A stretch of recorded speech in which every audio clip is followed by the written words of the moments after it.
Johnson, and this is focused on Liberia. Hit it! From Cape Mount to Cape Palmer, Mount Nimba to Atlantic Ocean, Obomi Hills to Pocondre, to educate, elevate, and promote.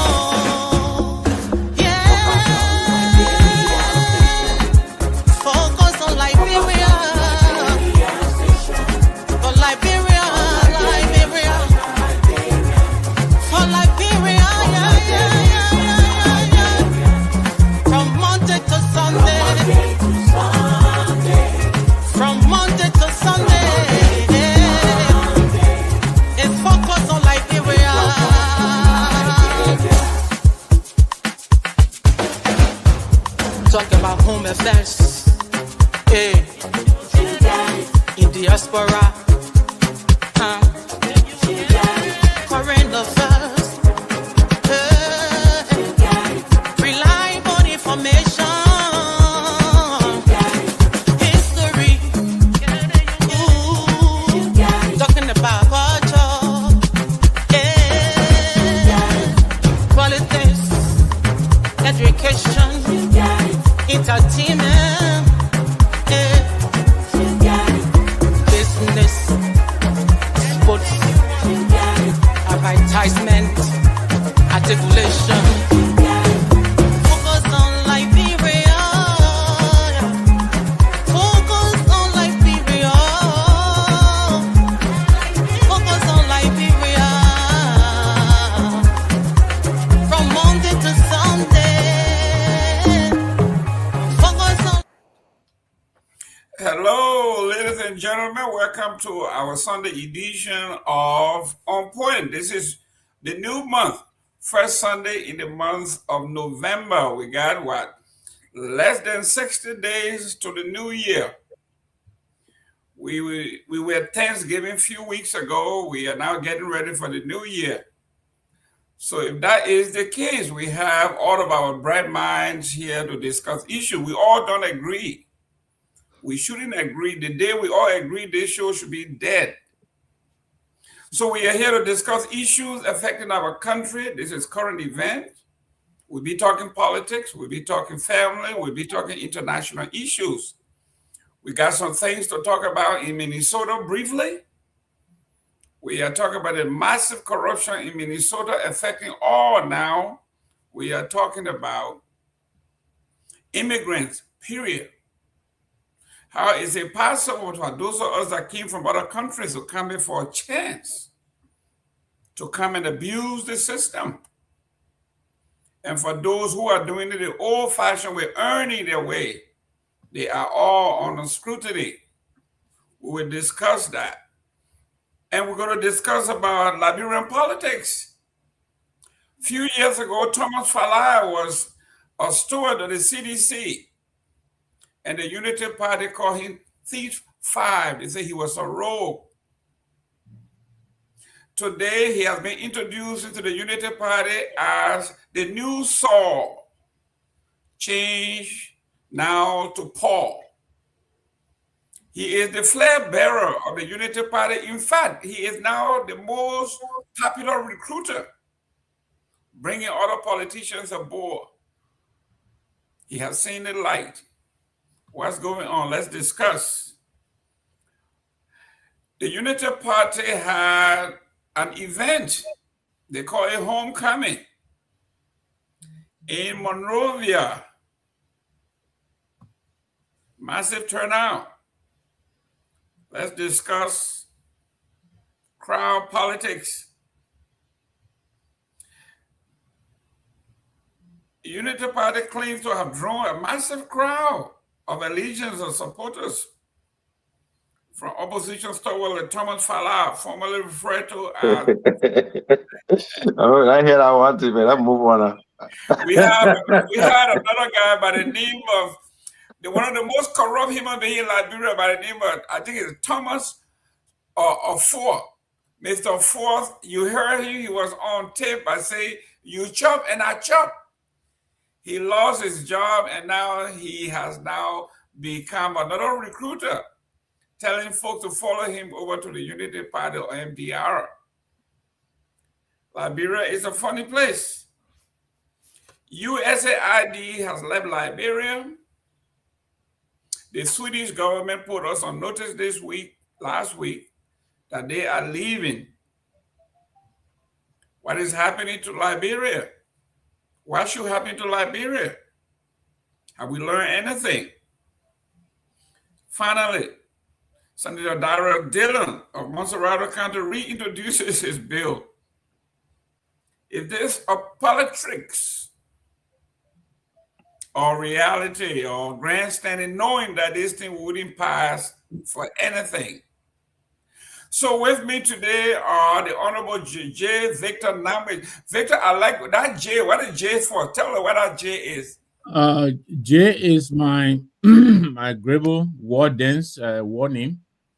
So it shall remain secret and hidden. No, it's J. Okay, so gentlemen, So, you can call that J anything. You can call it James, you can call it Joseph, you can call it Jesus, exactly. You can call it Julius, Caesar, you can call it anything. And today we can call it James. Okay, that's good. But it's gonna be here. It's gonna be a happy Sunday to you all. Don't call him Julius Caesar. Don't call him James for today.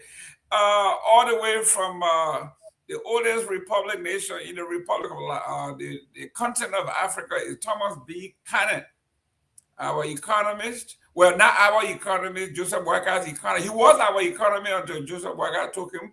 Welcome, Mr. Cannon. You see, he laughing. You see, he laughing. But you can start the show by the start of Age is Falling. Yeah, you start fighting for you. You introducing people will start fighting, right? Welcome. Thank you. Happy to see you all. Good. From the Queensland, Dr. Booty. Welcome to the show. I started no fight with you because Cannon said before the show started, I start fighting. So I ain't started. Okay.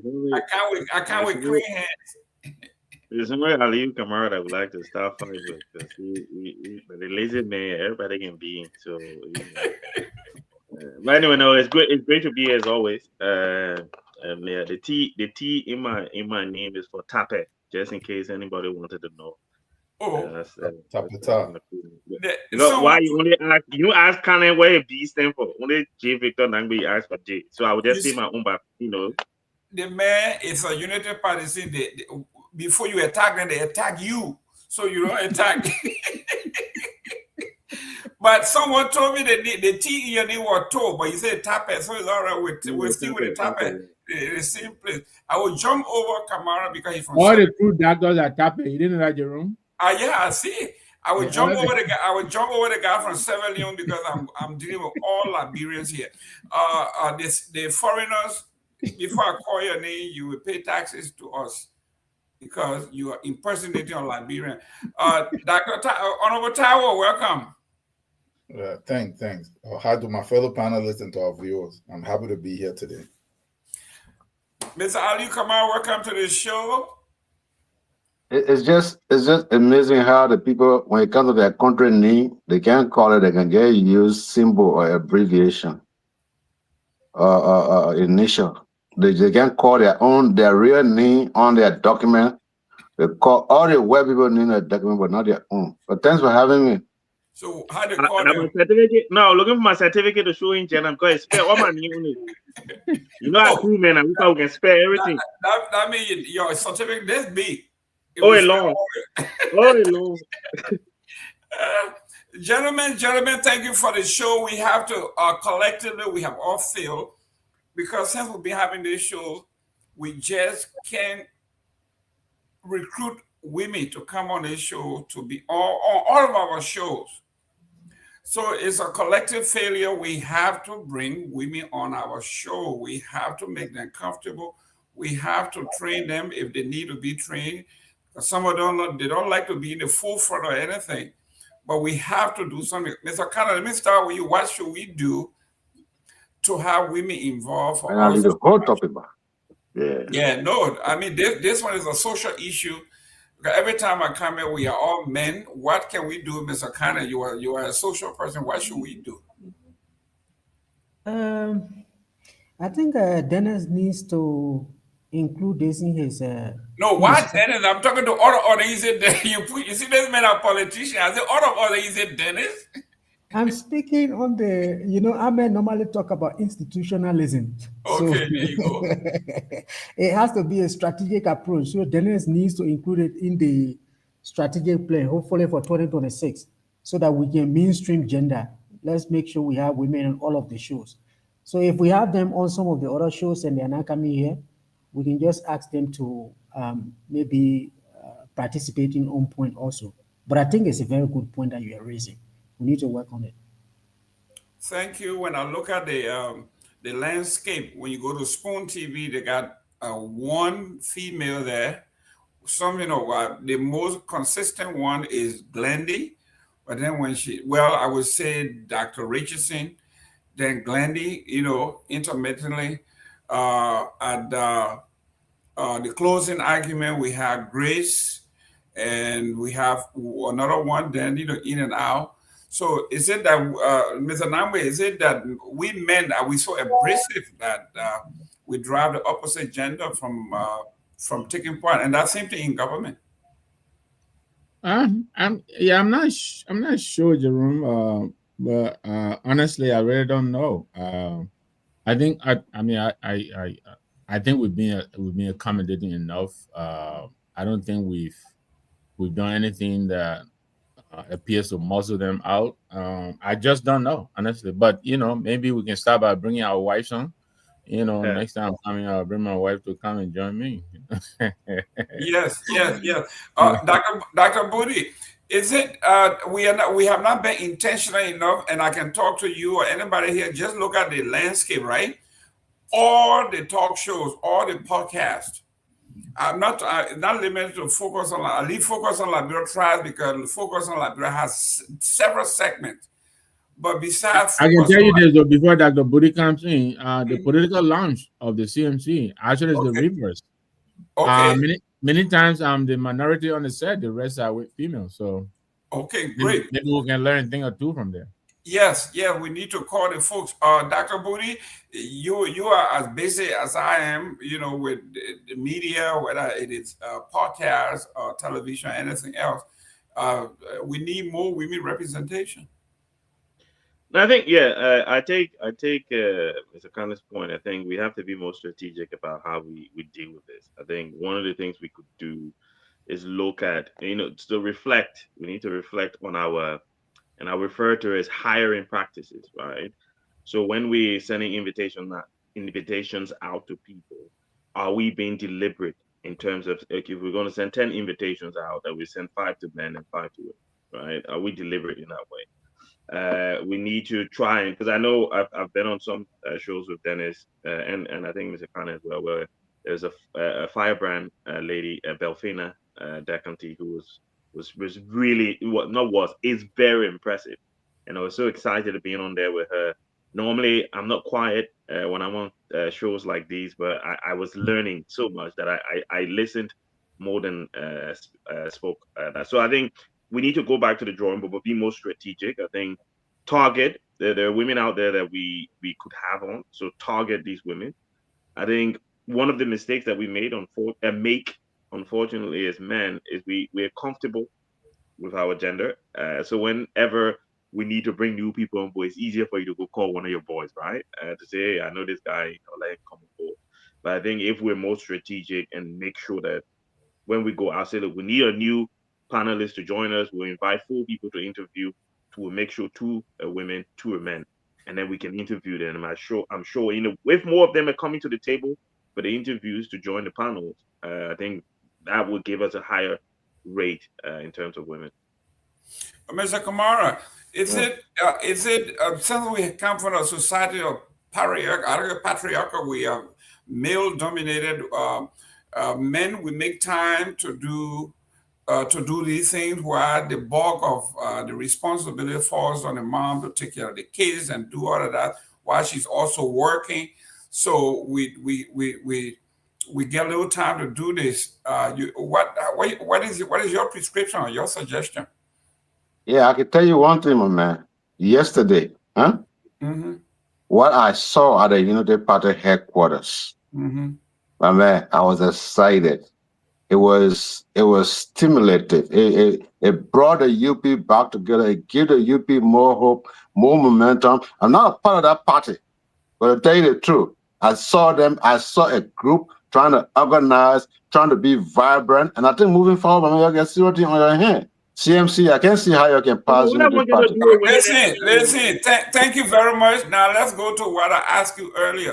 What should we do? Yeah, thank you for the soliloquy. Let's talk about what can we do to attract women on the show. I know you don't want to talk about the debating. We've been there too long. You will not deflect. You will not wiggle your way out of here.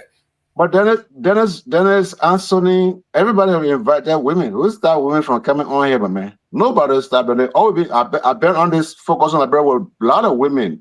Alvina, I've been on the platform with her. I've been on the platform with Glendy. I've been on the platform with what's the other group of woman name? What's the name? Wale. Wale. Welly, I've been on here with Welly. I've been on here with a lot of women. The women come, they go. It is not the platform. It is the women. Naturally, that's the word over. Women are not too much into politics. They don't have that patience to be on here every Sunday to make for that commitment. That's how they roll. It doesn't take anything from them. They just have other priorities. And I can vow for this network, that this network, through Dennis, through Anthony, say, even you've been crying all day, but that's not going to change anything. Those people got better things to think about. That's another way to look at it, Tower. Your take on what we can do. Yeah. How we not just come and go, but stay. Yeah. Kamara just summed it up actually, because that is what this is a non-issue. I have been here. This December is 2 years. This is a public stuff that is worldwide. You've been inviting women. You've been saying, I came to this show, nobody invited me. I listened to it. You'll say, if anybody out there that have something to contribute, you put the number up, I'll call you. So nobody's stopping women. This thing is not done in secret. I don't want us to get into this concept where all of a sudden there is this men versus women kind of competition that men might be abrasive, not fair. No. Let us stop that Western nonsense that they do here, that they destroy their society, that there is tension between the men and the women. There is always this back and forth. We should stop that. We have never stopped any women. I've been watching Focus on Africa for almost 10 years. Dennis have always put up. I've seen where he's begging, please. I invited so amount of women. I sent out I called them personally. They don't want to come. So all we can do is to still make the announcement. You can't go out there and force them. Do you want to put them on payroll? You can do that. But nobody's stopping them. Nobody's stopping them. It's just that simple. Okay, let me close on this. Let Mr. Cannon, because let him close on the Cannon. In the United States here, people used to say the same thing until the federal government got involved and say, we're going to develop something called Title IX. Every school in this country, and I want Victor to listen because he's in the school system, if you receive money from the federal government, whatever you do for the boys, you got to do for the girls. It's mandatory. If you have a basketball team for boys, you're going to have one for girls. If you're going to have a soccer team for girls, you're going to have one for boys. And all of a sudden now, girls are getting the support, they're getting the resources. Now we're seeing Women World Cup as popular, WNBA, women now getting paid for equal pay for equal work. These are things that encourage these things to happen. You can't say, I just sent an invitation, they didn't come to their business. We can't do that. Mr. Kana, you the policy person, talk to us here. Yeah, so I think it goes back to the point that you were making. You know, for some of us who work on development and then we work on gender-related issues, those gender roles that you have really do serve as constraints. So for instance, it's 12 o'clock, I can be up. but my wife will have to be sleeping with the kids. So do you expect her to be able to be on this show when she has to be taking care of the kids? I can stay 1 or 2 hours, I can go to bed late. So, like you mentioned, because of these gender roles, you have to apply extra effort to be able to get women to participate, not only on the show, but in a lot of other activities. So I think to just say, okay, we send the announcement out. If they want to come, they can come. It really doesn't call it. Because in the end, the roles that are assigned to them at home is not the same roles that are assigned to us. We all are working, but when we work, we have some free time. When they come home, they have some additional responsibilities. So I think it goes back to the point we were making earlier that we need to be, I mean, as an institution, a little more strategic. Maybe it's the timing of the shows that don't match their availability and all of that. So I think we can just work around those things to be able to see how inclusive we can be moving forward. Because like you normally gender people say, they are half of the world's population. More So than if half. you leave, yeah, More than half. more than half. So if you leave them out, you are leaving the voices of more than half of the population. And you know, someone said they are half of the world's population, and they gave birth to the rest of the other half. Yeah. So it's through them that we keep from. So let's just try to encourage and have means through which they can participate. Excellent. Mr. Give me 10 seconds. Okay. Go ahead. The world we're living in now, okay? Anything I can do as a man, my counterpart as a woman can do better than me. We're living in a world of merit. We're living in a world where if I want something, you want it on equilibrium. We must compete for it. But I understand all of this funny, soft thing that you're saying. This is what I would do. Mr. Gilman and Mr. Connor, both for you. Between now and Christmas, we expect both of you to bring two women on the show each. Use all this strategy you get, all of your development stuff you get, gender where you get, and all that stuff. Let's start with your wife first. Bring another person. Both of you. We expect you to bring two women here each before Christmas. Let me have 10 seconds, Mr. Gamer, I beg you, because Yeah, Mr. go Tawo ahead. just agreed with you, Mr. Kamara. Something that most people don't do, right? And then you have to kind of chakla it, like kind of wet chicken. Because at the end of the day, You what praise the it. gentleman said, and I'm so happy that Mr. Khan put it the way, he took it and put it the way he put it. Look, the issues of gender roles are very important. Whether you like, even in the West, even in non-black homes in the West, women still do most of the domestic tasks. And like he said, you cannot be doing those things and then you expect her to. So first of all, you washing dishes, cleaning house, changing nappy. What did you come into about politics? And I cut it short now. No, Let it take no, over the but woman that role. way you Let the gotta woman listen to come. your friend when they're talking, my brother. Listen, the people made Man. sense. It was a good point to leave it for Mr. Gay to come in, but you gotta cast spoil it again. Let me welcome Anthony Gay. Anthony Gay, Senior. Welcome, Chief.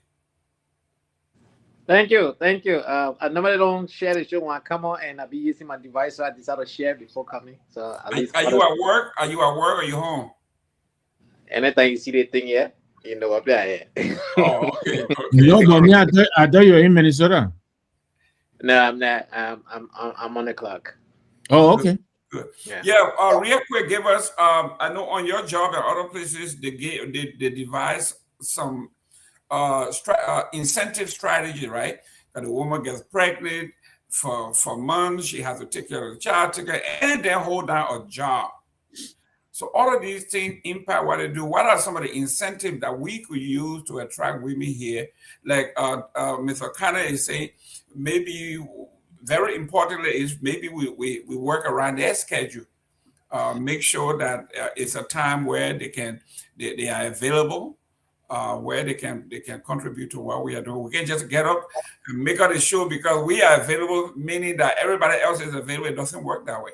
And another thing, and thank you, Mr. Cannon, for that perspective. And another thing I want to add to what Mr. Cannon said is that women participation in politics generally is not their thing.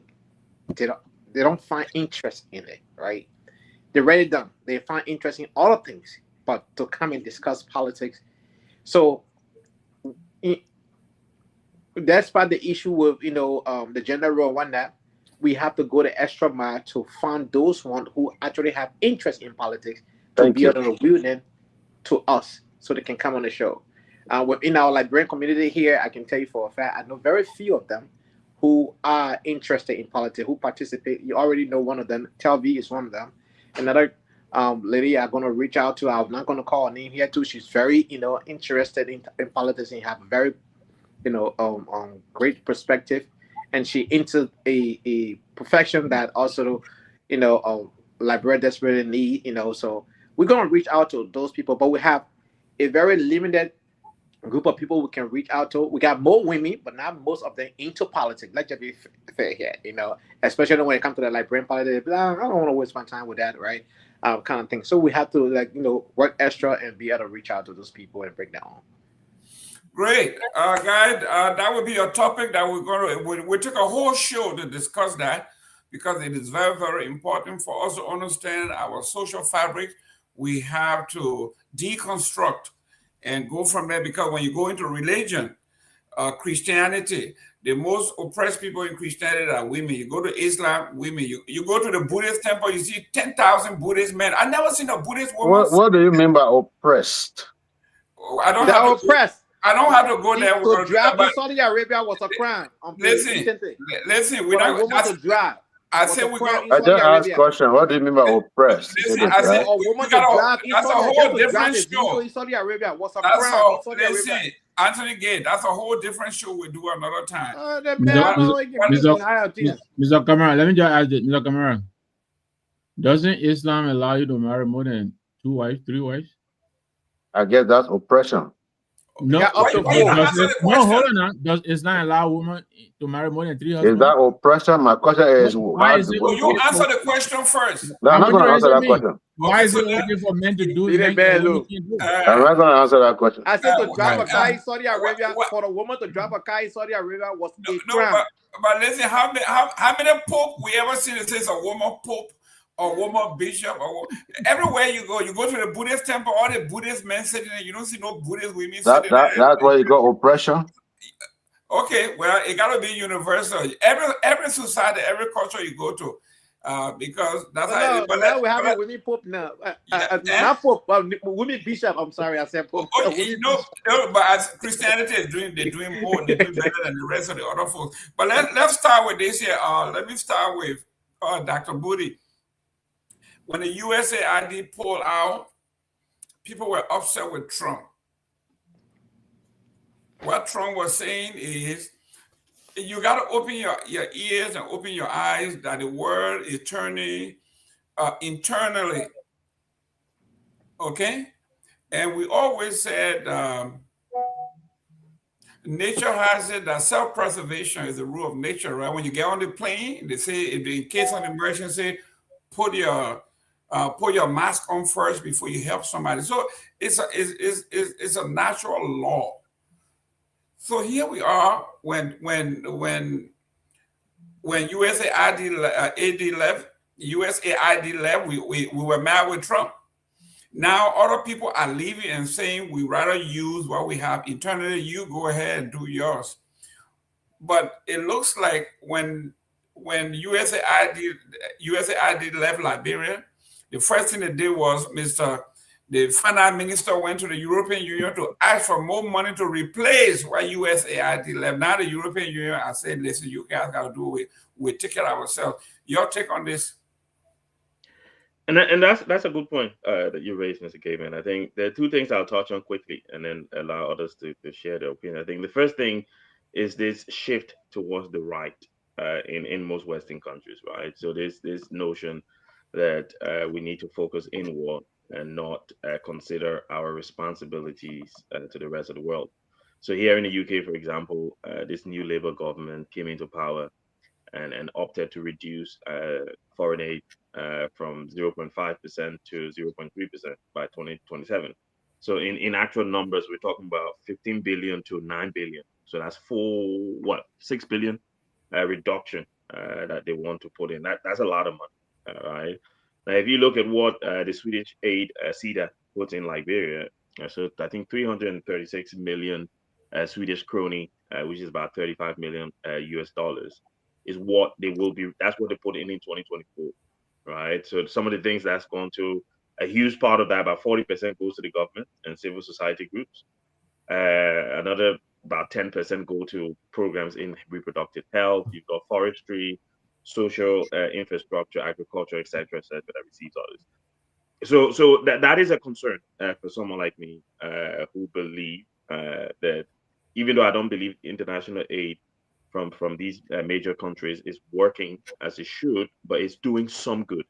So to see it dropping as it is a concern because there are real lives that will be impacted in our country by the Swedish government. We're taking out 35 million US dollars, right? That's a lot of money. The second aspect for me is that look, what we will not see in this is another missed opportunity on behalf of our government, on the part of our government. This is an opportunity to recognize that look, the world is shifting, right? We cannot continue to rely on those countries we relied on before to help us. So we need to find better strategies to utilize the limited resources we have so that we're able to cater to our own needs, right? Things like infrastructure, things like agriculture, things like healthcare, renewable energy. Those are things that the Liberian government money should be going into, right? Now, when you talk about the 1.2 billion, obviously that's 35 million out of that 1.2 billion budget already. But at the same time, this opportunity for our government to act differently will be missed. And that for me is the second aspect I think it will be interesting to hear my fellow panelists on. Obviously, we are aware and we're concerned about the fact that major countries are reducing their donation, but how do we respond? Let's take this opportunity to change the way we think and act. Mr. Namwe, we were talking about when we look at the budget, I think I saw something like $70 million as foreign investment or aid and all of that. If that's true, 70 million, we're talking about the European Union, 35 million. That's 50% of what they are projecting. If it's true, I mean, we don't have all the facts. Mr. Kane is here. He had the more nuance of it. He will talk to us. But it is true that only 70 something million dollars from the foreign place. Then that's about 50% of what's coming from outside for the help. That's a major hit. Yeah. But first of all, I didn't have a chance when we did a welcome. Let me wish happy birthday to the global chair of the Citizens Movement for Change CMC, Dr. Francine Chinoweth Richardson. She's down in Miami with Mr. Richardson and the family. I hope all is going well. Happy birthday, Dr. Richardson. Let me also wish my former political leader at the CPP, Alexander B. Cummings. Happy birthday, Alex. I hope you're having a good time. And I like to also, today I'm in a charitable mood. I like to wish Senator Amara Kone a happy birthday. He's a gentleman I admire a lot. I think he's very smart, but I think he has a very, very difficult, delicate balance, to play, balancing between the rescue government that he helped to bring into office. He told us to manage our expectation, but I think he himself is tired managing his own expectations. But I like to wish him. I like to wish him a very happy birthday and happy birthday to all those who were born on December 7th. Look, this is really, I don't really see if this is debatable. Anything that takes away whatever budgetary support that we had is a problem. I mean, the $1.2 billion, I think 280 million of that is what we set aside for development. And out of that is where this foreign aid is supposed to also help out. So if that is coming out, that is coming out of the projected $280 million. So I agree with Dr. Budi. We need to brace ourselves. When you say place the stop order, we said that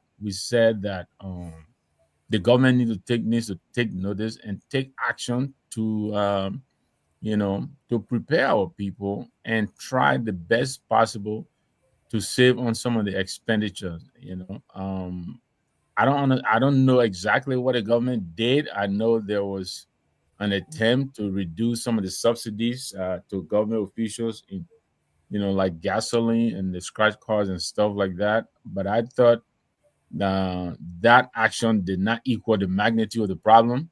So now here we are, and I can say here without any fear of contradiction, this is not going to be the last during this government. There are going to be a lot of other people who are pulling out because the usage that pulled out of Liberia really impacted the entire world, everybody, including the European.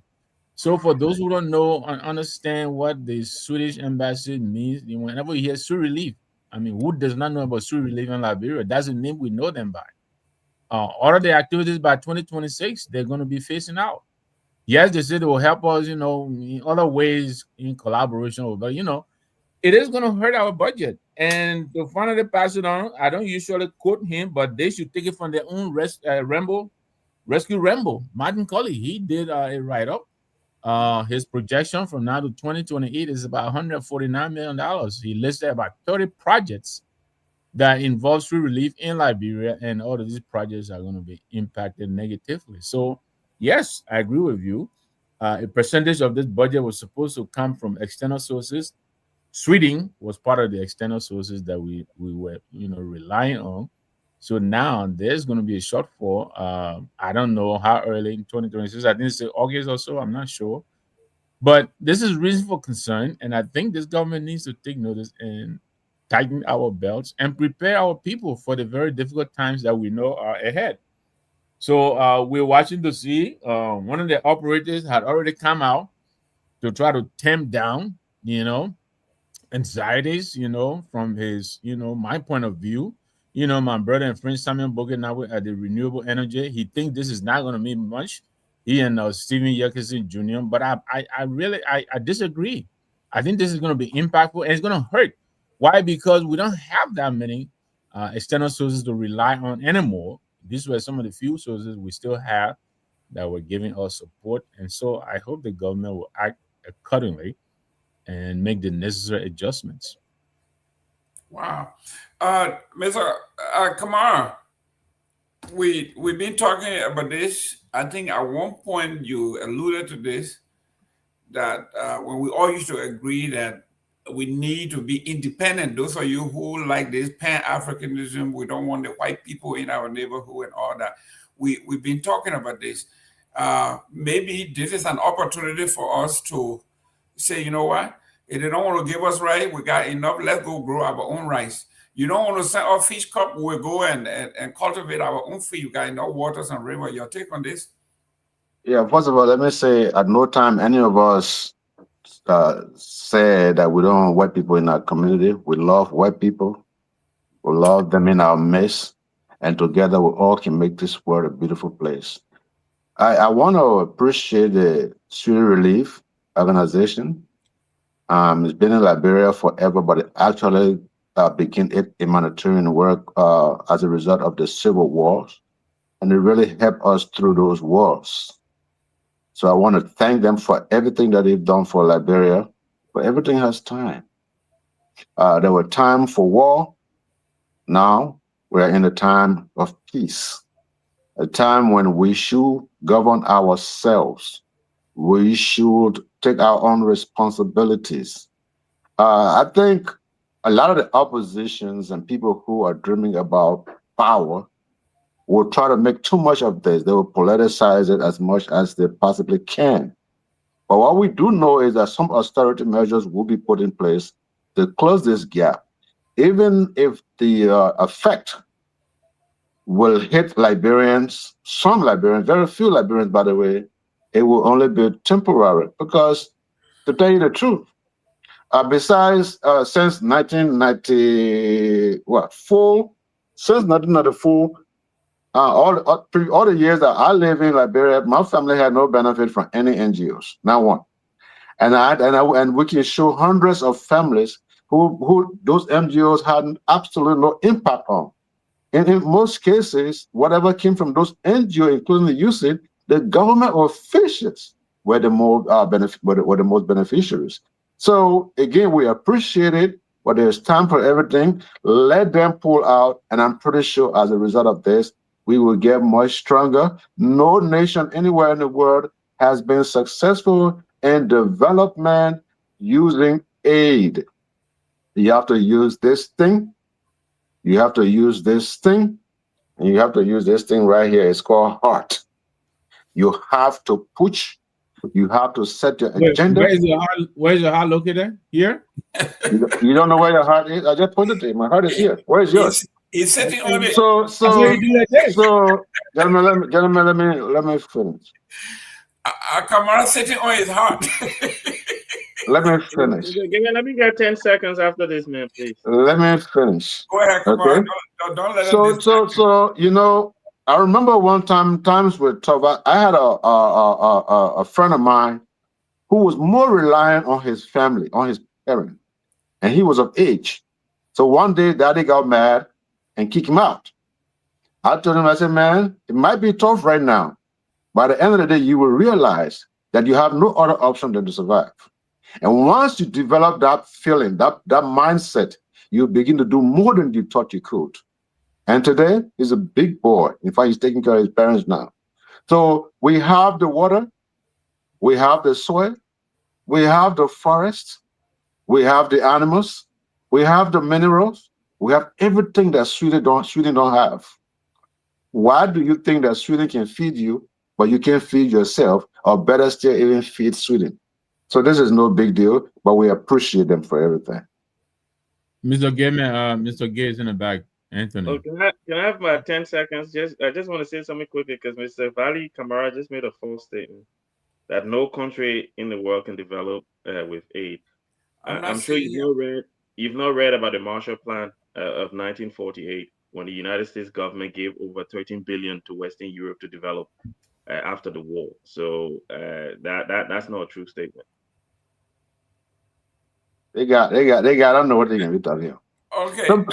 It's not the billions that were given to Western Europe that developed Western Europe. The people who received the billions were the one who developed Western Europe. It is a mistake. It is a mistake to assess the impact of aid based on what your individual family benefited. They assess it in many different ways. You're talking about strengthening of rule of law. You're talking about civil support to civil society. But you can see how rule of law is strong. No, but the Women and Children Division at the National Police was funded by the Swedish government. And the police women are really doing well. Listen, Tao, we got here increasing income for farmers in poverty, 8.5 million. Supporting climate smart agriculture, 2.1 million. Youth peace building, 2.1 million. Yeah. Then we import 200 million that I invest every year. Media-based support, almost 2.1 million. We're talking about some serious help here, impacting our people with a towel. Okay. So in the first place, it is good that all these people leave. No one leave their country to come to your country to bring some money because they have any real interest in you. Especially if there is the historical record that these were the same people that actually quasi put you in that position. You guys hear every day talk about women's rights. Now let me ask you, a woman that was abused, raped, then the perpetrator show up, and here's the therapist that the woman is supposed to listen to in order for her to recover, to actually have a normal life. It is impossible. This is where Africa is. The same people that raped you, destroy you, we are the only people in the world that the actual record exists of what they did to you. And the same people show up. The people know nothing about humanity. They know nothing about human right. For us to sit here, none of us can sit here and say they know anything about human right. People don't know anything about climate change or foreign reservation men. What? They're done. They're done. Climate change? I said foreign reservation, they're done. Or animal and all of this stuff. These are the same people who, in a short year, the history exists. They strip their own area bare and they have nothing.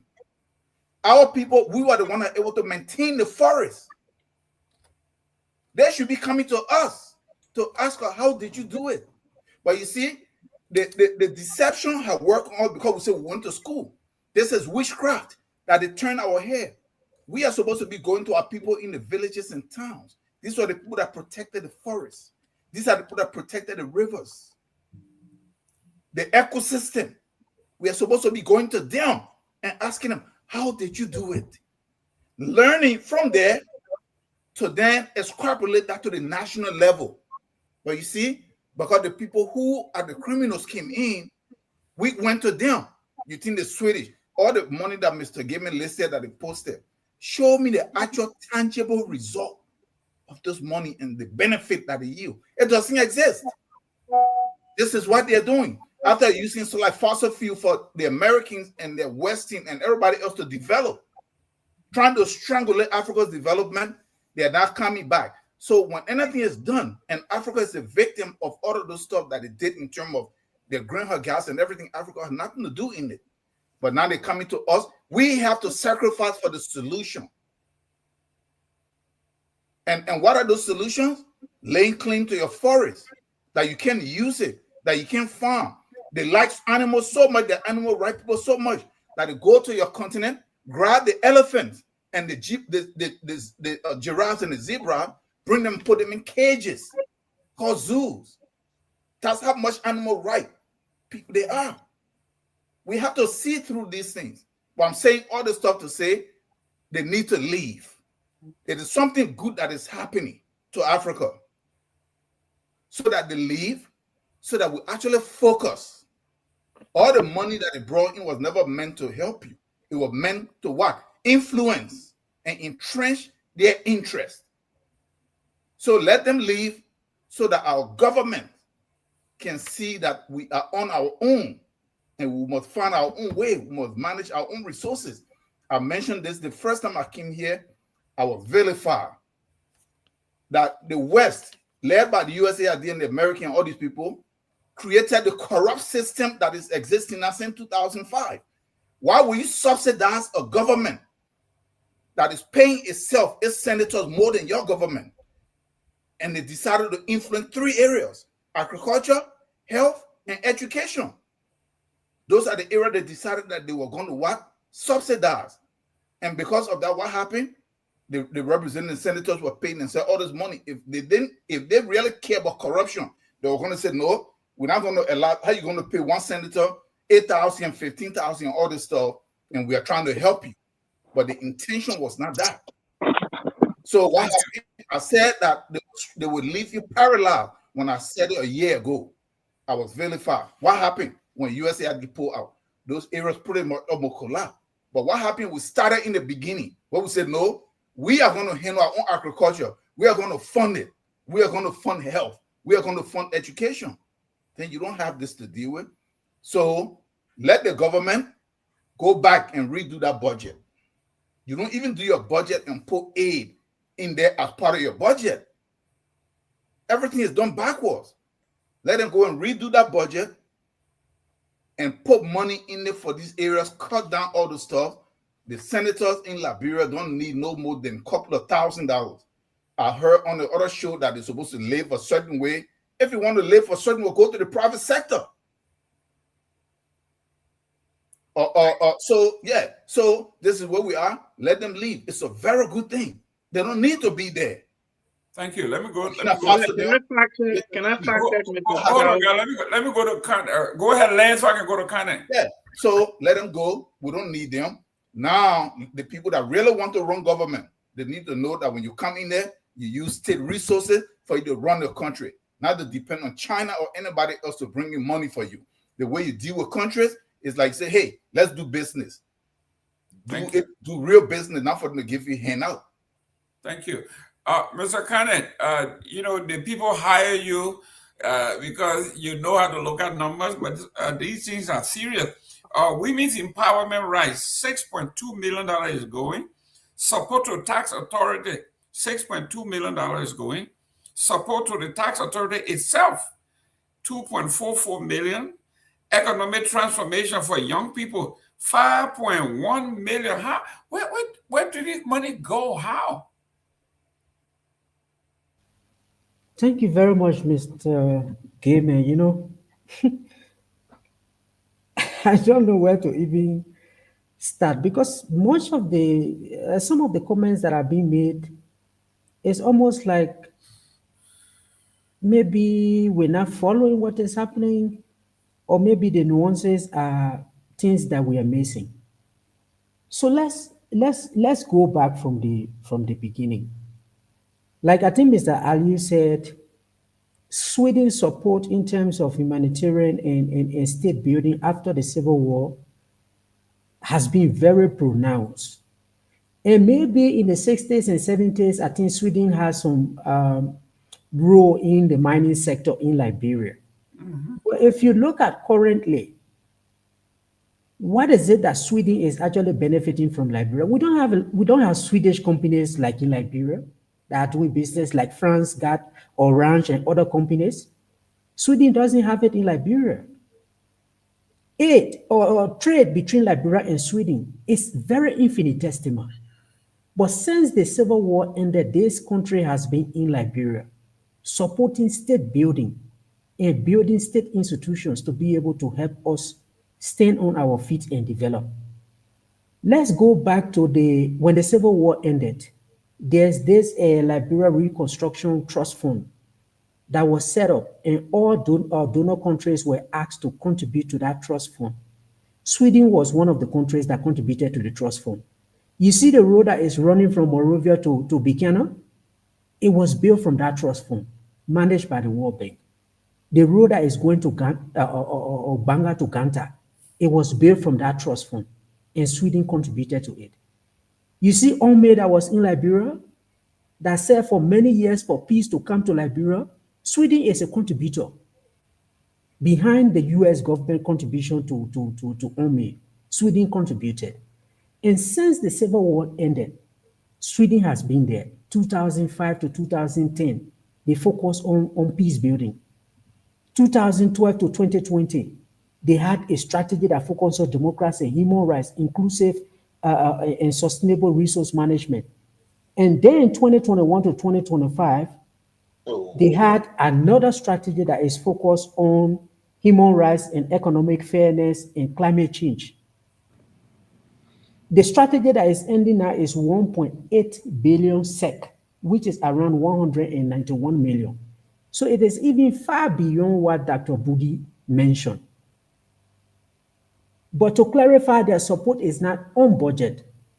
So it really doesn't go through the budget. It goes through civil society organizations. It goes through partners that support capacity building. And it also go through to individual entities. So for instance, like he mentioned, the police, the Women and Children Protection Unit, because Sweden has this policy, they call the feminist foreign policy. They have a lot of focus on gender and women's empowerment, children protection, all of that. So they've been supporting across the government. You see agencies like UN Women that does a lot of work on women economic empowerment in Liberia. Much of their funding comes from Sweden. The election support, the Elections Commission, Sweden is supporting. So beyond USAID, USAID was our largest grant provider in Liberia. When USAID leaves the first place, Sweden and the EU, they are either first or second or third. And Sweden actually provides money through the support that goes to Liberia through the European Union. And then individually, they have their own support. So this is something that when we are discussing, I know the historical context of exploitation and all of that is there, but there is an immediate impact that comes with the withdrawal of Sweden from Liberia. They are closing down the embassy. Those who work in that embassy are going to lose jobs. All of the projects that they are now supporting, even civil society institutions, Center, NIMOT, all of the things that you hear them doing, President Barometer report, tracking president promises and all of that, that support is coming from Sweden. So when they go, there is now a vacuum that we're going to have in terms of civil society holding government accountable. what that does to our governance process is something that we need to be thinking about. So I think this is not something that we're just supposed to trash out. Oh, let them go, let them go.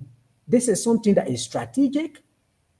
What I have problem with is that how could the government not forecast that this was going to happen? And this is something we need to pay attention to. Like Dr. Budi said, there are too many right-wing coalitions and political parties that are winning in Europe that is having an impact now on all of this aid. The current coalition government that they have in Sweden, they are going away from these traditional bilateral relationships they had. They are saying they want to focus on geopolitical issues. They want to focus on humanitarian issues. So therefore, they are going to increase their support to Ukraine because it's in their backyard, and they are going to focus on supporting building their own infrastructure to be able to address issues with migration in their country.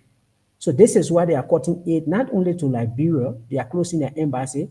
Zimbabwe is affected, Tanzania is affected, Mozambique is affected, Bolivia is affected. They reduce aid to Mali, to Niger, and all of that.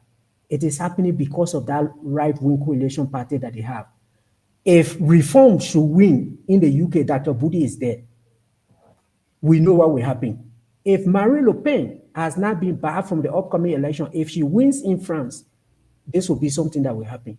So I think let's just say to ourselves that we are in a post-aid world, and let's come back and reedit our ways to be able to move forward. Since USAID left, I've not seen any shift in that country to be able to say we are going to do it by ourselves. So this is an added layer of aid that is going away. But it all will have to come back to us. How do we prepare ourselves for this? But this is not something we should just trash out. Thank you. That's a very great point, Mr. Kana. 10 seconds, Mr. Listen, guys. 10 seconds. Listen, Tawo, real quick. But so Mr. Tawo I him go be gay. up. Listen, Mr. Mr. Gay, I'm coming to you. No, Mr. Tawo him be up. I know. I say I'm coming to you, but the AI because your hands straight and being like, go ahead. Look at what happened here. Nobody is. We understand that people are going to lose jobs, Thomas, and we understand that, and we understand that they are there because their intent might be to seek their own interest. Don't mean somehow there is not some kind of mutual benefit or so. But yes, they have serious interest. When you're speaking about Sweden and the West, they're part of the collective West. They are similar in culture. If America wants to do something and they don't want the pieces directly, funding can go to UK or it can go to an organization in Sweden or in Finland. And then it's China. So let us establish that. But Sweden, who is the leading architect behind so-called harmful cultural practices? It's the same Sweden group. Look at the audacity that they have for a people with questionable culture worldwide to come to somebody else's country to tell them and finance all these different groups that you're talking about. You're speaking in generalities. Can you be a little bit more specific? Please, questionable culture, how? Please. They say the harmful cultural practices. This is what they have been pushing. Like what? Abolish. They have no. They are Let me get my 10 seconds. Listen now. Listen. Please don't interrupt me. Because the moment we are talking about the problem that we actually face, and the people face it from how we should look at it, there is another African coming into immediately to attack you, thinking there's some kind of defense for the West or for the Arabs or for the Chinese. This is where we are. Let us speak. So Mr. Tao, I don't think the argument is whether they should stay or they should leave. No, the argument is what do we do to? They're already there. What are we going to do to fill the gap that they are going to leave by the departure? I think that's what we're debating here. Yeah, please let me complete my stuff. They need. We already said they should leave, and it's a good thing. But yes, they have interest. That is what I'm trying to establish. That their interest was if they stop your culture and if they disrupt it, whose culture is going to replace that? These are the kind of games. And the last thing is the America, Sweden, Britain, the NGOs and the groups are not leaving because some kind of right-wing guy is in power. If we look at the geopolitical shift that is happening, Europe is bankrupt. The United States is bankrupt. They can't afford to do these things anymore. If they're not careful, their own societies are collapsing. So they are retreating for them to try to reorganize. This is where it is. Thank you. And we have to understand that, so that this is an opportunity for Africa to seize upon, to now try to restructure ourselves. Thank so you. we can be able to But let me get my 10 seconds back. Go to your 10 seconds. Let me go to Anthony Gay. Go ahead. Yeah, you know, To me, I'll never get to Mr. Thomas kind of laid it out. He actually laid it out academically, and I appreciate that. What I want to say beyond what he said is, any way you turn this is a win-win for Africa, for Liberia. We've long been yearning for independence. We thought we were free, but we knew we were not free. Now we're getting freedom. I thank God for Donald Trump. I thank God for all the right-wing leadership that are taking over the West. This is all good for us. The freedom we've been yearning for, we are about to have it. Another thing that is a plus in this matter is the Swedish government have realized that Liberia have reached a stage where it should be able to handle itself, given the kind of administration that is in power currently. And so, Bill, listen, why do we have embassies in Sierra Leone, Guinea, Ivory Coast? Why do we have embassies there? Well, we are ECOWAS citizens. We have ECOWAS passport. We can travel there anytime we want. Why do we need all those embassies? So we have the resources. We are mismanaging the resources, and the reason why we have mismanaged the resources all these years is because of these enablers. We appreciate Sweden. Sweden have been a great partner to us, but I will endorse in Donald Trump's channel. Let us be more equal in terms of bilateral or multilateral or trilateral engagements. Let us go through trade. I give you what I got. You give me what you got on an equal basis, and we all use our ingenuities to develop our countries. Man, you can't just have your hands out all the time, man. Once somebody who's giving you decide they can't give you no more, everybody crying, oh my God, it's a big hole, it's a big loophole. How are we gonna do this? Man, come on now, put on your big boy's pants. Thank you. Let me go to Mr. Anthony Gay. Why shouldn't they, some who support Donald Trump, we support these kinds of stuff, because if you got the land, you got the water, you got the soil, and you're spending $200 million on rice subsidy, okay? Why should I give you $600 million of my own money? Your take. Mr. Kamara is a very interesting big brother. So you're bragging, but you don't have an administration that is ready to make Liberia independent. No, but this is not about administration. He's talking about we are mismanaging our resources. He's not. No. But what Mr. Kamara is alluding to here, Liberia is having to receive the true independence. I said many things. It's letter one. Okay, no problem. I have to talk one at a time. I can't talk of all at the same time. So I got to pick Okay, one. go ahead. Right? Good. So I'm picking one. Let me bite at that one first. So the thing here is, you're making it seem as this JMB administration got what it takes to move. Their national budget. But Mr. Gay, come on now. We're talking national here. We're not talking about parties. Why you want to attack JMB? But the thing here is, when you listen to what Brother Cannon just spoke about, this is serious issue here. It's not something for you to get swept under the rug. USAID cost Liberia what? The national budget factor in $51 million. That's why they recast the 2025 national budget. It was recast because of the $51 million shortfall that they had. Because USAID were to invest that money. But because they pulled out, they didn't have that money. They had that gap. They had to recast the national budget in 2025. This is not myth. I'm not making this up. That's what happened, right? And so when Sudi put it out in 2026, all the other projects, even though they are now budgeted, but there are things that also buttress the national economy of the country that take care of a lot of other things. Now the area going to be vacant and the services not going to be given and all of that stuff. It's going to put burden on the administration. It's going to put burden on the people. It's going to create hardship. This is not a joke.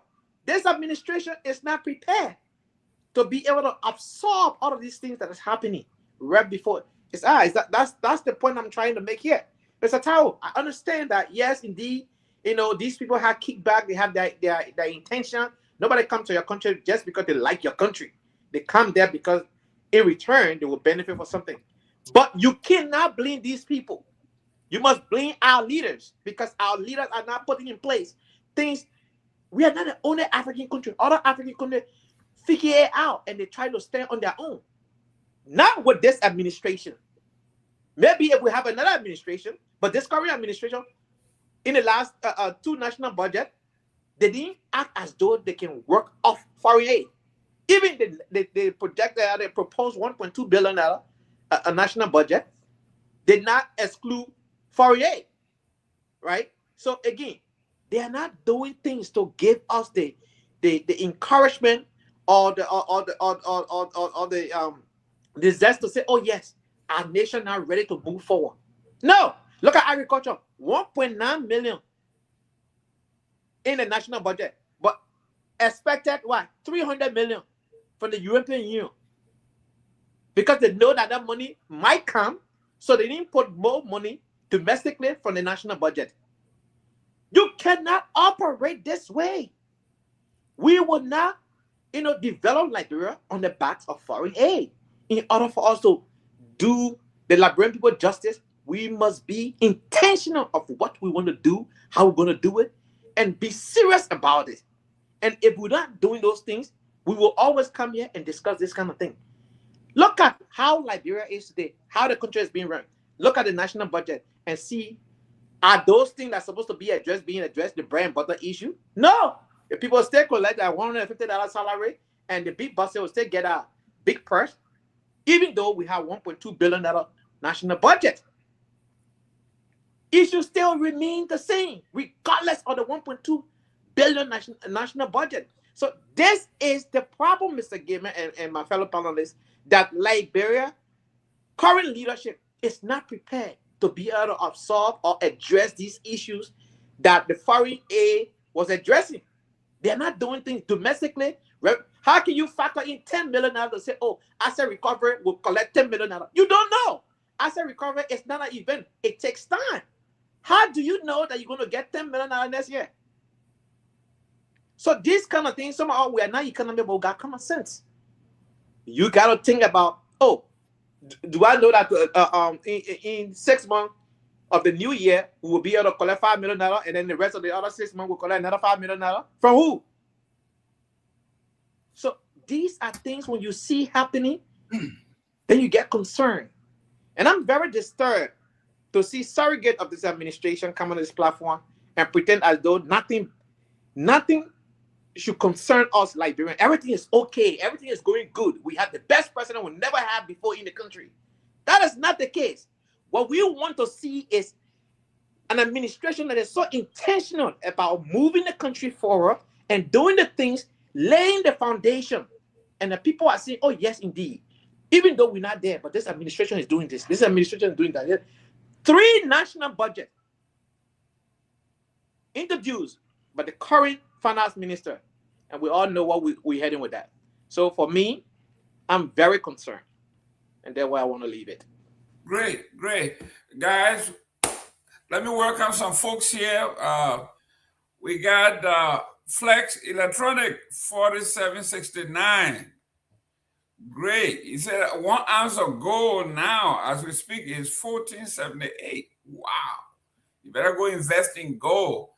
We have William Jala 5122. And we have Emmanuel Williams. Man, listen, you guys are doing well. Some of the comments are so beautiful. I'm going to read it as we go along. Martha, my first time seeing you here, Mr. Kamara. Why can't you move back to Liberia? Don't mess with my Kamara. Catherine Gibson, thank you very much. We got Kokpa Wowo. Sweden supported National Red Cross via the way of the Federation of the Red Cross and through the Swedish Red Cross. Okay. This is a guy who knows a lot about it because he works for them. Works for a lot of NGOs in Liberia. Thank you very much. We got Street AI. Man, we got all kinds of people on the here. Street AI. Now we have Julius Cassell. Thank you very much for tuning in. Actual factual as usual. Well, guys, let's move on to. I wanted to also. Can you give me 30 seconds? Yeah, please. No, Mr. Give it. No, sorry, Miss Kane. I won't say anything, but I had my hand up from when Taro spoke. Okay. You I'm sorry. ignore me. Mr. Okay. Kane spoke. You ignore me. You ignore me. No, Mr. Kane, go ahead. I I'm just sorry. wanted to make my point. I just wanted to go Dr. Budi, ahead. go ahead. Dr. Budi, go ahead. Go ahead. Go ahead. No, it's okay. I just wanted to make my point. Please, Mr. Kane. No, Okay, Dr. Budi go. I will I'm follow. not going nowhere again, my people. I say, Mr. Kane, please go ahead. I just wanted to make the point that I've been ignored 4 times. You see these Southeast people, they photo all kind of stuff like that. You see the man? I didn't see your hand. I said, not Southeastern business. Yeah, you from grandma say almost Southeastern. You see when Tago put his hand, he look like a mannequin. He just I couldn't believe him. No, I think StreamYard should make it possible so we can be able to raise our hand. I don't know if it is here though. That's a good point. I think. Oh yeah, the other platform we had. Well, we could do it on Zoom and all that other stuff. And Let's listen to Mr. Kane. He wants to make a point. Mr. Kane, go ahead. Yeah, the point I wanted to make is it's not like, okay, somebody comes, you want to defend the Westerners and all of that. The purpose for which I try to lay out what I lay out is, how does this affect the country? Yep. That's where, for me, I want us to understand where we are. Because, for instance, you will say that, okay, all of the support that is provided goes to the big shots, they enjoy all of it. But one of the critical programs that Sweden has been supporting is this feeder road program. I think quite recently they even launched it in Lofa, Bong, and Nima counties. So we have these farm to market roads in the counties where the farmers used to be able to bring their produce to market, where people used to go to the clinics and all of that. They support part of these programs. By 2026 August, all of that is going to go away, right? So as we are discussing, I think somebody said the critical point is that how are we going to prepare ourselves to be able to move forward when all of these things are being extracted? I mean, right now the government is saying, okay, we'll bring a yellow machine. But if those things don't happen, by next year the feeder roads get bad, it affects everyone in the villages. So this is not like somebody supporting one donor or this other person supporting the other donor. The point is we want to present a picture of how does this affect us? How do we prepare ourselves to be able to move forward? This is an opportunity for Africa, but is Africa going to take the opportunity? Are we going to take this opportunity to be able to move forward?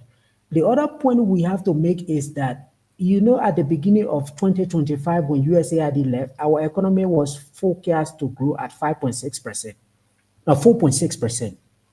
To the close of the year, we're downgraded to 4%. If you dig into that growth percentage that we lost, you will see that some of it will be attributed to the withdrawal of USAID and all of the projects that were closed down. It's okay. So in 2026, we will expect that growth will be affected. If growth is affected, it will contract the economy. Job creation will be more of a problem. Unemployment might go up. And with the fact that the government is trying to focus on raising more domestic revenue to be able to close these gaps, that's where we need to be careful as a country. Because if we are not careful, we get to the point where Kenya and other countries got. Too much pressure on taxation can create a backlash from the citizens. So these are very critical times for us. And it requires a government that needs to be strategic and focused to be able to move above or beyond the point that we are in. So this is why these discussions are critical.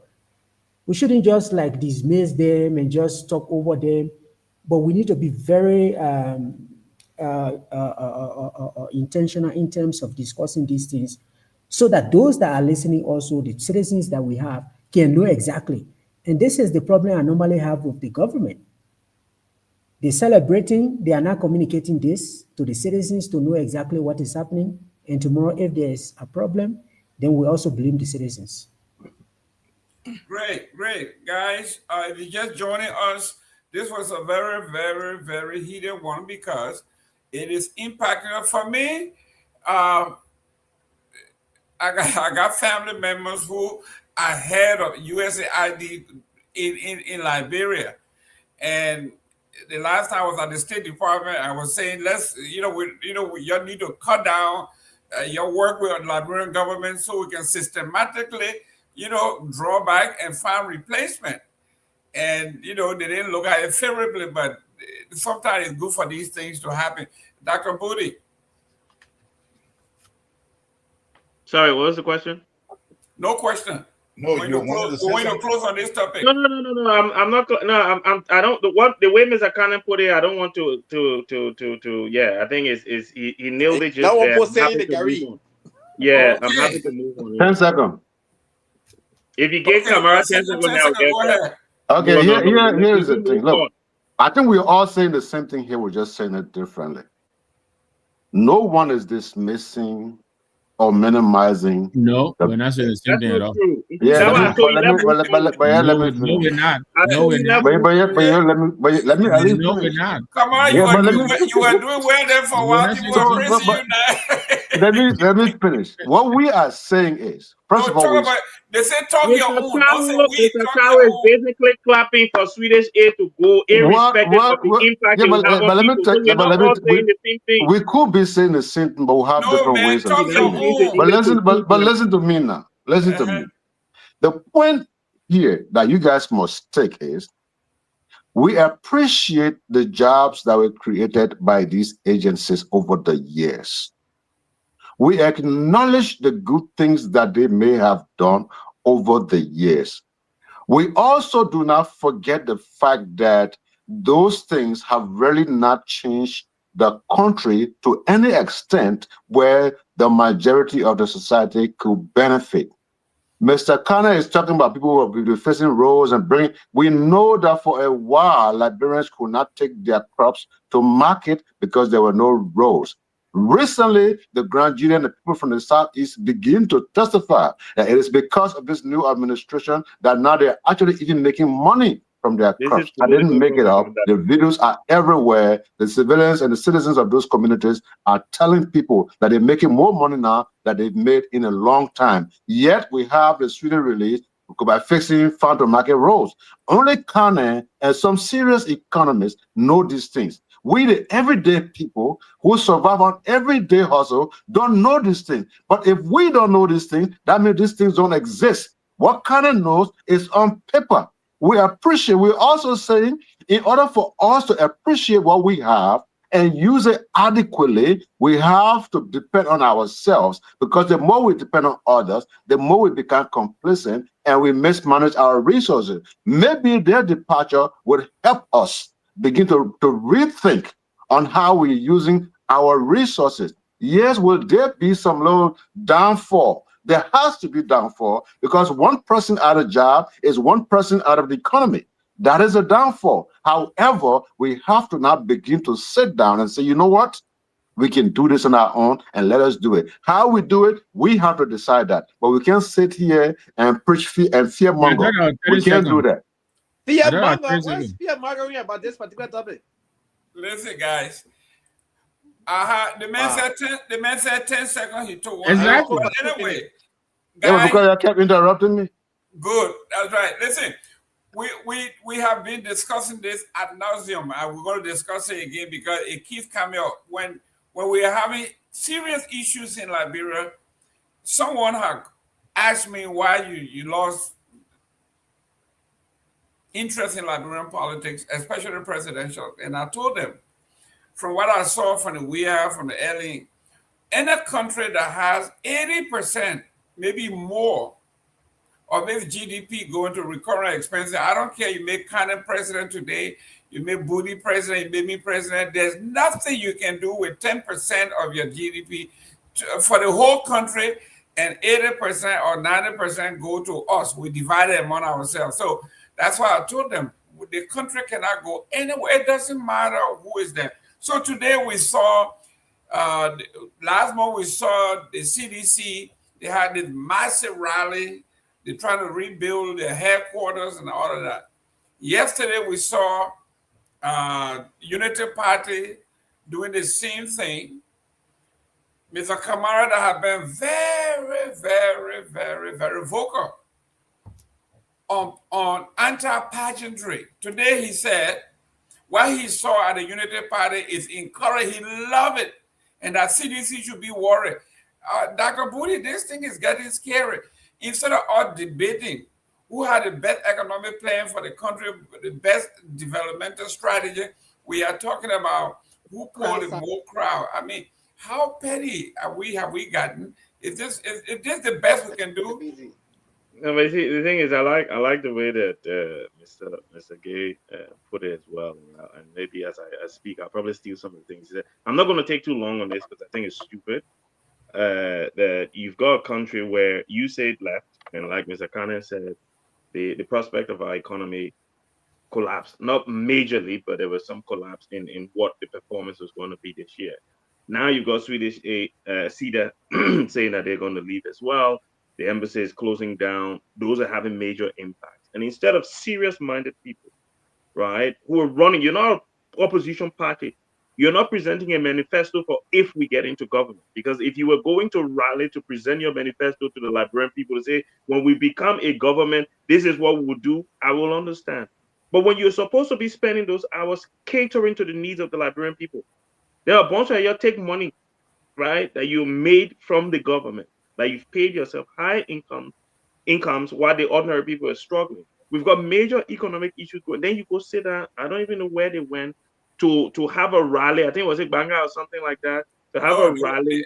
They were in Monrovia. They were saying that to celebrate what? The homecoming. Do you know how stupid that is? Honestly, do you know how stupid? Just you're losing almost 40 million a year from your budget. That's what you're going to lose until 2029. So 40 million a year, because last year CEDA contributed 35 million in the calendar year. So you're going to lose that every year for the next few years. You don't sit down to see how that is going to impact on your people. You're having a homecoming, right? A homecoming for what? Why would you? It's like you sit there and you're like, these guys are not serious. And like Mr. Kane said, if they're thinking that, oh, we'll continue to collect our high salaries because we just increase local taxes on the local people, they need to take a leaf out of Kenya's book. Because if you keep pressuring the local people, like Bob Marley said, a hungry man is an angry one, right? Because at the end of the day, you can't keep pushing people. Let Oma go in the market, go sell a little potato green or okra so she can use that to buy salt, to go buy rest. Then you can't tell her she must pay tax on her okra. Then you're looking for something else because she will tie her lapa and start working. Because that's what you want now. Because this is nonsense, right? This is complete nonsense. And if Mr. Kamara comes here and defend this, then maybe when we find a woman to come on the show, we should replace him because then he doesn't have any sense of reality in his head. Because at the end of the day, how can you look at this when there are issues going on that are affecting people? Issues. The everyday people you talk about say, oh, they can read paper, so they know that see that bill roll in Lofa. So you wanted a car they can get into come from Lofa, they cannot pass on that road. They can see the road looking good. They must see paper for it. Mr. Gaiman, this is a waste of our time. It's not even a topic we should be wasting time on. Let's just move on with something else. Let me go after him, please. No, you're gonna stay right there and wait for your turn. Let me go to Mr. Honorable Nambe. Focus on Liberia is becoming a corporate to breeding ground for politicians in Liberia. I was shocked when I saw Kau, the lady who was very adamant in the past 6 years about government ineffectiveness, about the pageantry, about wasting time and money. For me to see her celebrating in her full regalia tells me there's something intrinsically wrong with us that we call ourselves educated experts. It was baffling. Yeah, I think power attracts people in all kinds of weird ways. Look, I watched what happened yesterday. You know, both the CDC and the UP. Then they were both, you know, hey, look, I give it to them. I think everybody wants to project strength, and so by bringing the crowds out in the streets, I think it's a good thing. It's commendable. It's a feel good moment. But it's like the color we eat. You know, you eat it for 5-10 minutes, you feel good, and then when the high goes away, you come down to where you were. I think what the question here should be: how do we convert these crowds into actual votes? We've seen this story before. The CDC will tell you better how it ends. You know, what I also want to caution the ruling party about is some of these people who are seeking sanctuary under their wing are the very corrupt people that this LACC is supposed to be going after. I don't know if they understand that. So these people are coming in to seek refuge with them to avoid prosecution. Thomas Fala is referred to as the thief five. There's a reason for that. We have been calling for an order of the legislature. Nobody is picking it up, and we'll continue to press that issue. We'll push that issue. Thomas Fowler and others, yes, they can go and join the UP. I think that is good, but I think these people need to be scrutinized. And I hope the government understands this. So when CDC comes to the office, the same people are members of CDC. When CDC leaves, the same very people become member of the UP. We've seen it for 20 years now, back and forth, back and forth. So, Absolutely. again, I commend them. Yesterday, they tried to show strength. And what were we doing, the CMC? Well, we were out in District 5, District 6, and 7 in Nimba County. One of those places, no government official battles to go. And we were inspecting our ongoing projects. We're trying to give those farmers who live in those parts of Liberia access so that they can bring their produce to the market and be able to make a living. The city government already done it. You said not to interrupt you. You interrupted me. Go ahead now. Sorry. You're Go not, ahead. you're not the boss of me. You don't control me. I talk when I want to talk. Okay, then don't talk. Don't talk. So anyway, we're inspecting, we're building roads, we're building bridges, we're getting to understand our people, and that's how we're developing our manifesto. We're not sitting in Monrovia and writing what we think is good for the people. We live with them, they tell us what they need. We help them with what we can. The rest of it we can do. We put it on our program as something we will tackle when we're elected. And so that's what we were busy doing with. And we're taking a bet. We're making a bet that our people will remember come 2029. Those people who were sitting with them and trying to understand where it hurts them most, compared to those people who were building headquarters all over the country, raising $2 or so $1 million when they didn't have a dime 2 years ago until they were kicked out of offices. Both of them have been kicked out of the headquarters.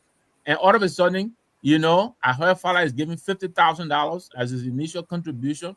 So they can go ahead and collect all the government loot. But I can promise them, they will be audited. Most of this loot that they're taking from our people's coffers, that's taxpayers' money.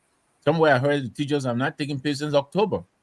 But they have the money to gather and make jolly, and cross carpet here and there, back and forth. Some of them, they've lost traction. They don't even know which party they were with originally because they've moved so many times. But congratulations to them. I think they should feel good about this. But we're not going to make 2029 lazy. I can promise them that. Let me go to Anthony Gay. Mo Ali said,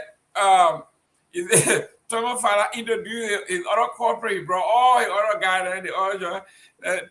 Mo Ali said, Thomas Fala is the most integrity, moral human being he ever met in the legislature. I was reading it, I couldn't believe your take on this one.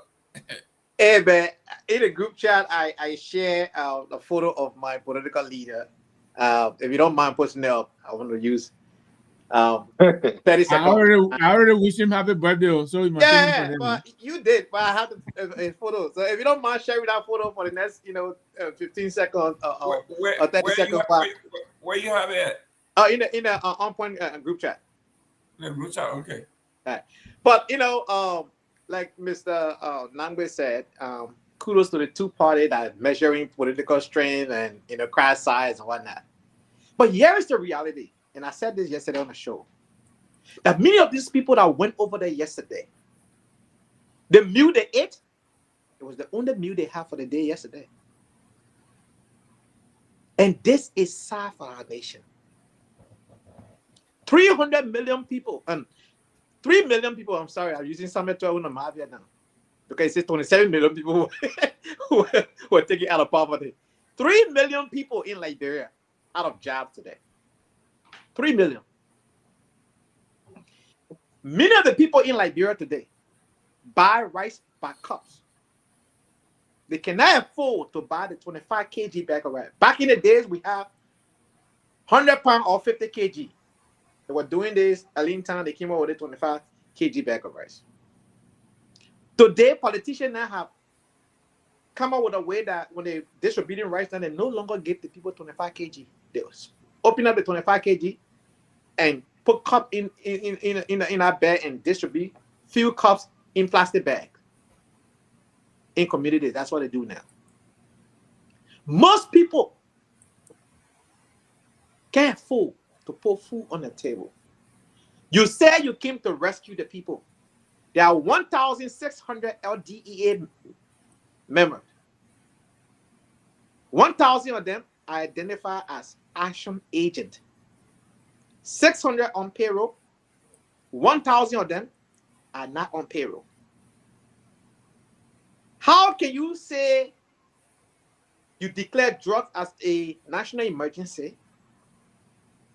You cannot put those people who are going in the streets to chase drug dealers on salary. Are you serious about fighting drugs when you took drug tests, even though we know you don't use drugs, just to demonstrate to the nation that you're serious about it? You don't know that. That's true, Mr. Well, technically, I don't know, right? But at least We you did can a drug assume test. that people don't have the ability to take drugs. Why you Right. take drugs? The thing that drugs can do to people. But he demonstrated that, he was serious about drugs. Today, we see our brothers and sisters falling in the street, losing their lives. The images are out there, very disturbing.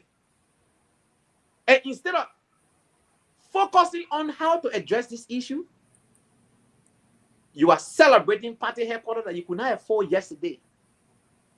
You're buying it outright. You are promising to put 14 more in 14 different counties because you already have one in Moserado County. How is the party headquarters going to create jobs for the struggling Liberian? The youthful population of Liberia have no job. Many of them have college degrees. Many of them have some sort of training. That cliche, they are not ready for the workforce. That's a lie. If you put a factory order, they can work on the assembly line. They can be trained. If you open a call center, they can be trained for 6 weeks and be able to read a script and answer call from any part of the world and respond to those people. Be a tech support agent. Be any kind of data entry person. These are jobs that they can do. Having a call center in Liberia or having a online job, remote job. You're not doing it for them. You're not investing in this thing. You're wasting money on politics. We just talked about Sweden leaving Liberia. You're not even planning how to address this issue, this gap. But the party headquarters, staying in office is most important to you. Even your own agenda, the arrest agenda. There are in there called rule of law. You failed twice on the MCC scorecard. The agriculture in there, you got $1.9 million from agriculture. You waiting. It's like me saying, I want to take a girl out. But if my uncle, Mr. Goodman, gave me money, then I will take her out. Suppose Mr. Goodman doesn't give me the money. We're not going to go out. You stay bachelor for a long time. So it's that mentality that the European Union will get 300 million. So we'll take the 300 million to go invest into agriculture. You have 200 million signing bonus for the extension of a Salamanca steel deal. Instead of taking that money, investing it into agriculture, buying the yellow machine outright, 22 million, you went to Echo Bank to take a loan at an interest rate of 8% for 3 years.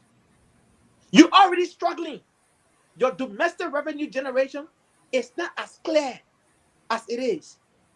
Every year, you can meet your target. You got LEC, you got LTA, you got RIA, they are parasite to the government. They are not generating revenue. LSC told all they have 200,000 plus subscribers. If you do the math by average, if everybody, the 200,000 you multiply by 50 times 1 month times 12 months, talking about over 100 million here. Let's just say 40 million go to the overhead cost. You got about $60 million. Can LEC do that for us? No. Almost every year, LEC gets $40+ million in the national budget. Why should LEC be a parasite to the national cover when it's supposed to be a revenue generating arm? We have post in telecommunication. The postal side of that thing, why can't it, do business with DHL? So when international packages come to Liberia, it can be distributed across the counties. Delivery service, logistics, where people can deliver goods to people home, packages to people home. It's being done in Africa, it's being done in Nigeria, Ghana. But the postal side of the telecommunication side is dead. We only have the LTA side. Folks, you are in government, you're telling us to give you time. After 40+ years in government, you're still asking the Liberian people to give you time. You're not no George where we never held governmental position before, and then they say, oh, become senator. Then after 3 years, he became president. He's still struggling to get himself adjusted. Your entire life, for God's sake, you have worked in government. So I want to close by this. JMB doesn't have what it takes to lead Liberia. It doesn't matter even if you're getting 12 more years. Liberia, I'm not cursing my country, but Liberia will not move forward with JMP mentality and a finance minister who's supposed to be progressive enough. But guess what? All of his national budget is not domestically driven. It's always hoping that foreign aid will come in. Right now, the way they're praying on their knees for the MCC to go through so they can get that money. They have already gone through 2 phases, 5 more phases for them to go through, for MCC to decide whether or not Liberia qualify for the grant. Okay. Thank you. Let me go to Tawo. Tawo, you need to go on this. Please, let's take 2 minutes here. We'll run out of time. But Tawo, we see here, the CDC also had simultaneous event in Bong County and in Grand Bassa County. And like in Liberian, people turned the city, shut down the city because there were people everywhere. So it is a distraction from people who are suffering people. Unity Party in Monrovia, CDC in Bong County, CDC in Grand Bassa County, and the whole media landscape is nothing about crowd. We're not talking about the economy. We're not talking about anything else. We are talking about crowd in the different counties. There's a tower, 2 minutes. Okay. Yeah. So you see, Dr. Booty touched on this, but apparently everybody else moved away from it. It's nonsense. Actually, let me put it bluntly, like just what he said. And the reason that this can happen is the kind of governing system and structure that you have. That's the kind of system that you have that you deal with. Have you ever seen any of the political parties doing campaign or anything speak about any real tangible or policy? They don't take any policy position. They just it's about showing. It's about popularity. So you rally the people, you show up, you say some stuff that is not coherent, and the people follow you. I told you here time and time again, we have to dismantle this form of government that we have. The governing system that we have to go. It has to go. It doesn't help us, and it's never going to help us. Remember, the colonial structure of these governments are still in place. It was never designed to work for you. It doesn't matter whether it is Thomas, whether it is Mr. Namwe. I see them advocating on here as if CMC is able to do anything. It doesn't matter. They're not going to do anything within the structure. Within the structure, that the rules and regulation, the parameters that are set up. How do you make that determination? How do you make that determination? You must follow them, and in following them, you're still going to end up in the same result. you have to move out of that. When they say you have to think out of the box. You have to think actually without the box. You have to get rid of the box. And this is what we have here. Okay. Look, we keep talking about so when they're supposed to be discussing real issues, like we say here, and like Thomas pointed out very clearly, on the kind of areas and the holes that these NGOs polling out will leave. You would think that the government is supposed to be sitting down to say, whoa, hold on, let's look at the budget again. Let's bring the budget back to see these people are leaving. Look at the hole. They're not thinking about that. Because you see, they really don't care. Because the kind of governance system we have in the population that we have don't look at things that critically. It's about, I saw where the person was riding his motorcade from all the way through Freeport, all the way around. When people are hustling, the blocking of the road, the park, came all the way through Earby Junction, all the way to Congo Town. He wasting that kind of time. That's what we have. But look, no job can be created in any country if that country does not have industry. It is never going to happen. So we're talking about job creation. Everybody, whether it's the CMC or the CDC or the MCC, whatever, none of them can create job unless you have industries. How do you get those industries? You must take control of your resources. I will have to admonish guys like Thomas who are involved in this stuff into nation building. You need to look at the policy aspect of it on how do we take hold of our iron ore, of our gold. Or if we don't take complete control of it, how do we engage ArcelorMittal that 30% should be manufactured and turned into something? How do we engage a World Bank own company, Hummingbird? How do we refine our gold here? How do we look at Firestone? We need to produce something here. We have to start at that level because it is only these industries that then require for you to train professional people to place them in there, and then that is how jobs are created. Jobs are not created just by saying that we increase on budget, even if they have 100 million, if they're not building industries and some kind of infrastructure that require the demand of labor, nothing is going to really work. And to close on this, I hear here about Victor Nambu talking about going to audit somebody. Thomas Fowler, they say he was corrupt. Do you have proof of that? Because what is his name? Musa Belete also is corrupt. He was accused the same way, but you defend him to the teeth, even though you don't even know his dealing. You're talking about people running from one political party to the other. Where were you just a couple of months ago? You were with CMC. When you saw that it could not win, you try to pitch your tent in a place where you think that there will be chances. And my brother gave me talk about code that used to be. I listened to her many times. This is my brother. This is the same thing that people on this platform everywhere else are trying to do. They have nothing to offer to Liberia. They talk here because of the envy and the jealousy of the other people that are making the loot, and they're trying to find their way to that loot. They have nothing to offer. I listen here. The kind of policy position that you have to take to actually shift Liberia, I don't see it here. So yes, and that is why we talk here, and end up that is it. People only trying to get into the government to get access to the same big salary and benefits. That's just it. Thank you. And we have to be truthful about that. Before I go to Mr. Kane, you call Victor's name directly. So, Mr. Nambe, I'll respond before. So I will not talk today. After Kane, then you come in. Yeah. My man, I told you foreigner not talking over here. You got to bring your Liberian citizenship. Okay.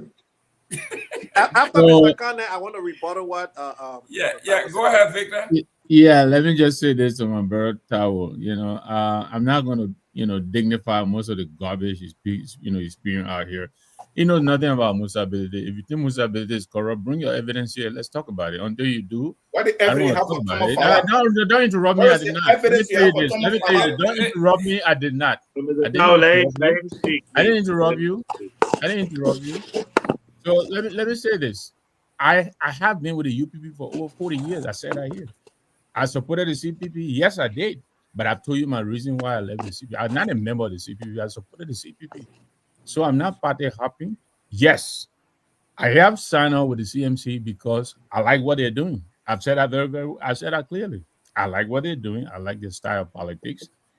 And so if that bothers you, that's not my problem.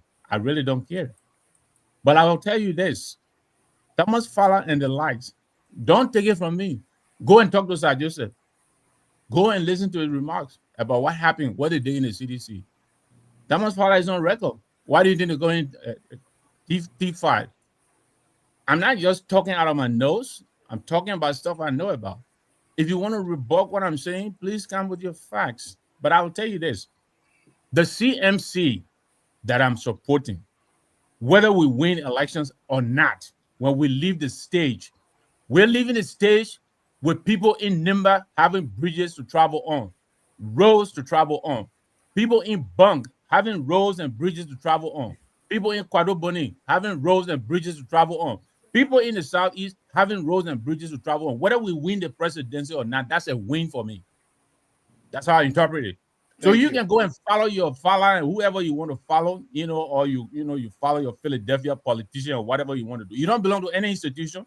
You just sit here every day. You twist yourself Because into they're all pretzels and criminal. I'm not trying to use them let to me go finish. steal in I'll give it Liberia. to you in a moment. I'll give it to you in a moment. You come here every day. You tie yourself in pretzels. All you do is criticize. The other day you say you spent $500,000. Bring the receipt. Let's see what you spend it on to support projects in Liberia. So I know what I'm talking about. I'm doing my part with the CMC. What are you doing? Yeah, man, we gotta move on. What money did you put in? Mr. Gilman, we gotta move on. Money. You say Thank you, you guys. spent We $500,000. You brought the money. Of my own money. I We put don't it in my wanna money. I make never told you the money. amount. You Mr. say you Tawu and spent Mr. Nambe, we guys, cannot we don't want to take make this a individual. dialogue. Yeah. I'd love to go to Mr. Kamara because he don't be too long. Mr. Kamara, don't make me shame. Go ahead, your turn. Okay, first of all, I would say we're no homogeneous. Let us check our emotional. You sure you know you people that were in the right place? Let us check our emotional intelligence, and this goes to you, Buddy. No, but what you just said cannot take any Kamara, you say you're homogeneous? Let us. He must talk for himself. He said we are not. Don't include me in it, please. I admonish that we check our emotional intelligence, and let us take notes when vocabularies begin to kick in our conversations. We're grown people here, and let us speak with respect toward each other. And this is directly pointed to you, Dr. Booty. But regarding the question you asked about the political party thing, Mr. Gilman, the party had a thing on Saturday. Government offices are not open on Saturday.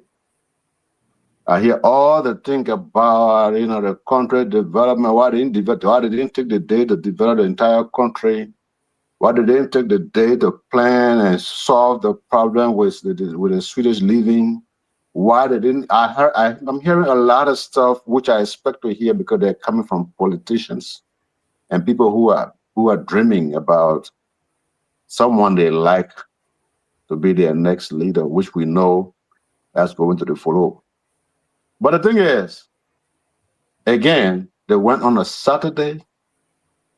Public offices are closed. They organized and announced their program way before the Swedish thing came up. So you can't tell them say they have to cancel their meeting at their party headquarters because the Swedish government, the Swedish relief organization want to pull out. I don't understand the basis of that argument. And I can't see where the criticisms are coming from, the logic behind the criticisms. Because, the party is a political party. They don't have limitations as to when, as a political party, they can come together and congregate. I don't get it. I don't get the issue. I don't get the concerns. I say bravo to the Unity Party, not to the GOL, to the Unity Party. They did well. They organized themselves. There was no destructions. There was no violence. Nothing. Everything went peaceful. They carried out their party activities successfully. And I say bravo to them, Mr. Gilman. Let's move on. Good. Let me go to Mr. Cannon. We're talking about people going from party to party, from I know someone talk about why some of you guys do not do policy, but your job has nothing to do with implementation. You come up with the idea, you lay the plan out, and if they don't implement it, your job is done. So when you guys are doing these things, they are talking about maybe they don't have good people for policy. We do have them. You guys work very hard, 24/7. But when you come up with these policy, and the Liberian man, whether it's George Weah, President Talbot, if they don't implement it, how do you account? What do you do? You in a corner there. What do you have at your disposal to kind of vent? You come on the show and talk. Yeah, that's a good one. That's a very good one. Yeah, go ahead. I like that answer. You see, Anthony can just be talking and calling any kind of number. I can just be listening to you. What number can get called? But correct me now. I mean, While we're moving what on, number I call? let Mr. Wallo know that I put a link in there about I said his 3 million admin because role. I'm thinking they said 300 million. But So I just wanted to call his attention to that link in the chat. But Mr. put me Wallo, to what I said wrong. I'm here to learn. So the first thing is that the national budget was not recast in 2025. Even with the USAID withdrawal, the budget was not recast. We expected that the budget would be recast, but it coincided with the removal of the speaker. So that took precedence over all the budget discussion when USAID left. So the budget was not recast. Thanks for the correction. Yeah, unemployment. I mean, you have 5.6 million people. You say 3 million of them are unemployed. But so let's move The forward. government can only hire 70,000. So where's the other rest of them is up? Tell me. How about the private sector? You know how many persons are employed in the private sector? How many people? Let us know. One second. If you go by ILO definition, before you say somebody is unemployed, the person should have the capacity to work. Okay. They have the skills, and they are looking for a job, and they cannot find the job. And we don't have time like that. I come in. That's the only time you define somebody as being unemployed. Good. You can have a PhD degree, but if you are not looking for a job, they don't consider you as unemployed. So basically, much of the problem that Liberia is facing is underemployment, and people have some skills, but they cannot find a job to match their skills. So there's a lot of technicality about defining. If you really do a survey, the last time I think in 2008, 2009, when the survey was done, but specifically unemployment was around 3%, 3 to 4%. So 3% in Liberia. In Liberia. I'm saying Who to gave you that number? Listen, man. Even the great United States. Listen, Anthony Gay. Listen to me. One second. Listen. There is something we call. No, I'm not defending the party. I'm defining with technical knowledge, man. You let me talk. No, but Liberia unemployment is not 3%. That one, I can accept that. Dr. Budi, let me just. Don't get a man chance. Let him finish. There is something we also call account workers, right? So if you are defining unemployment, for instance, all of those people that are riding motorbikes, they are account workers. You don't consider them as unemployed. Everybody that working on their farms, in the interior, on their cocoa farm, on their coffee farm, these are account workers. You don't classify them as unemployed. What I'm saying to you is that if you go by the ILO definition of unemployment, all of the technical issues, unemployment cannot be 3 million people out of 5.6 million people. Please put So a let's number on it, move please. forward. For the sake of this argument that you made, for the sake of our audience, and for the purpose of this discussion, let's put a number to 5.6 million. The national government can only absorb 70,000 of those people. That puts them about, let's say, 4 million plus people out of work. Let's go with no. We should not come here and what they call. Let's go by your definition of if a man have a cocoa farm, right? If a guy riding pen, granted. Are you saying today, as we speak, the unemployment rate in Liberia is 3%? Sorry, can I, Mr. Did you Let me listen just to what I let me said? say something Let the quick, man Mr. make his Kanye. point. Can I That's just what say I'm 1 something? minute. asking the question. Listen, 1 minute. So Okay, what are the Mr. Dr. Kanye, Booty, can questions I go just that ahead. say people something? unequality No, to Mr. share? K, Mr. K, Anthony, one minute. we got Sorry, you. I Hold on, just hold on. want to say No. something We are fast. on a public forum. I'm No, coming. yeah, I'm that's You not, you coming. see, called you me want out. number now. I got I a want number. the proper education here. We I'm I coming. got a susceptible number. to criticism, correction, Anthony, feedback. Great. I don't know Mr. it Gay, all. wait 1 minute. But 1 you minute. gotta Yeah, help Dr. us Booty, go here. ahead. You're not gonna leave us in No, the peach Mr. in the K, bubble you and asked walk the man away. for a number now. Yeah, come You on. asked the man for a number. Let me get you the Dr. number. Gay, go ahead. I mean, excuse me. Let me get you the number, Booty, Mr. K, right? Mr. Dr. Booty, Kane, go ahead. Mr. Kane, Mr. Go Kane. ahead. Yes, go I ahead. withdraw my outburst earlier, right? Because I'm reading the ILO data on here from 2021. It says unemployment in Liberia was 4.1%, You right? hear? No, 1 minute, wait. I say Uh-huh. I apologize to you. Let me apologize. Why are you doing it? Yeah. No, because for me, even though I know that we have a lot of unaccounted for employment, especially in agriculture and people like things, I didn't realize it was that low. I expected it to be in the 30s and 40s, right? So 3% is equivalent to 4.18. Yeah. So yeah, that's the ILO, International Labor Organization data. I can send it in. I'll put it in the group now so everybody can see the stats. Listen, So I take it back. I take it back. Yes, don't, that's what I'm saying to you. And let me say to Anthony, maybe on point. I just started participating in this show, but on the Thursday show, I'm the resident economist for Focus on Liberia. So I only come to clarify economic issues. That's why even with the withdrawal of Sweden, I'm only giving you what sector they are withdrawing from. I don't come to support any political party. There are a lot of technicalities around the definition of unemployment. When the study was done 2010, even Madam Salib was afraid to put the report out because unemployment technically was 3.5 or 3.6%. And she herself was afraid of the work or the survey that was done by Labor Ministry. Because when you go by the definition, even people who are in school, when you are doing unemployment surveys, you don't include them because they are technically now looking for job. They are in school. So that's what I'm saying. But again, by the broad concept of things, we just say unemployment is 80%. But when you go by the technical definition, it's not the case. But let's go back to the issue that we are discussing. I think, like Dr. Budi said, we shouldn't maybe spend a lot of time. I mean, if you look at it from a political sense, Unity Party came out and all of that. But the point I want to make is that Unity Party, the chairman has said previously that Unity Party has all of the capacity that is required to lead Liberia in the long term. And so there's this kind of feeling in the party that Unity Party has all of the brains. But again, if you consider the brain power that the Unity Party says it has, they have to be doing things strategically.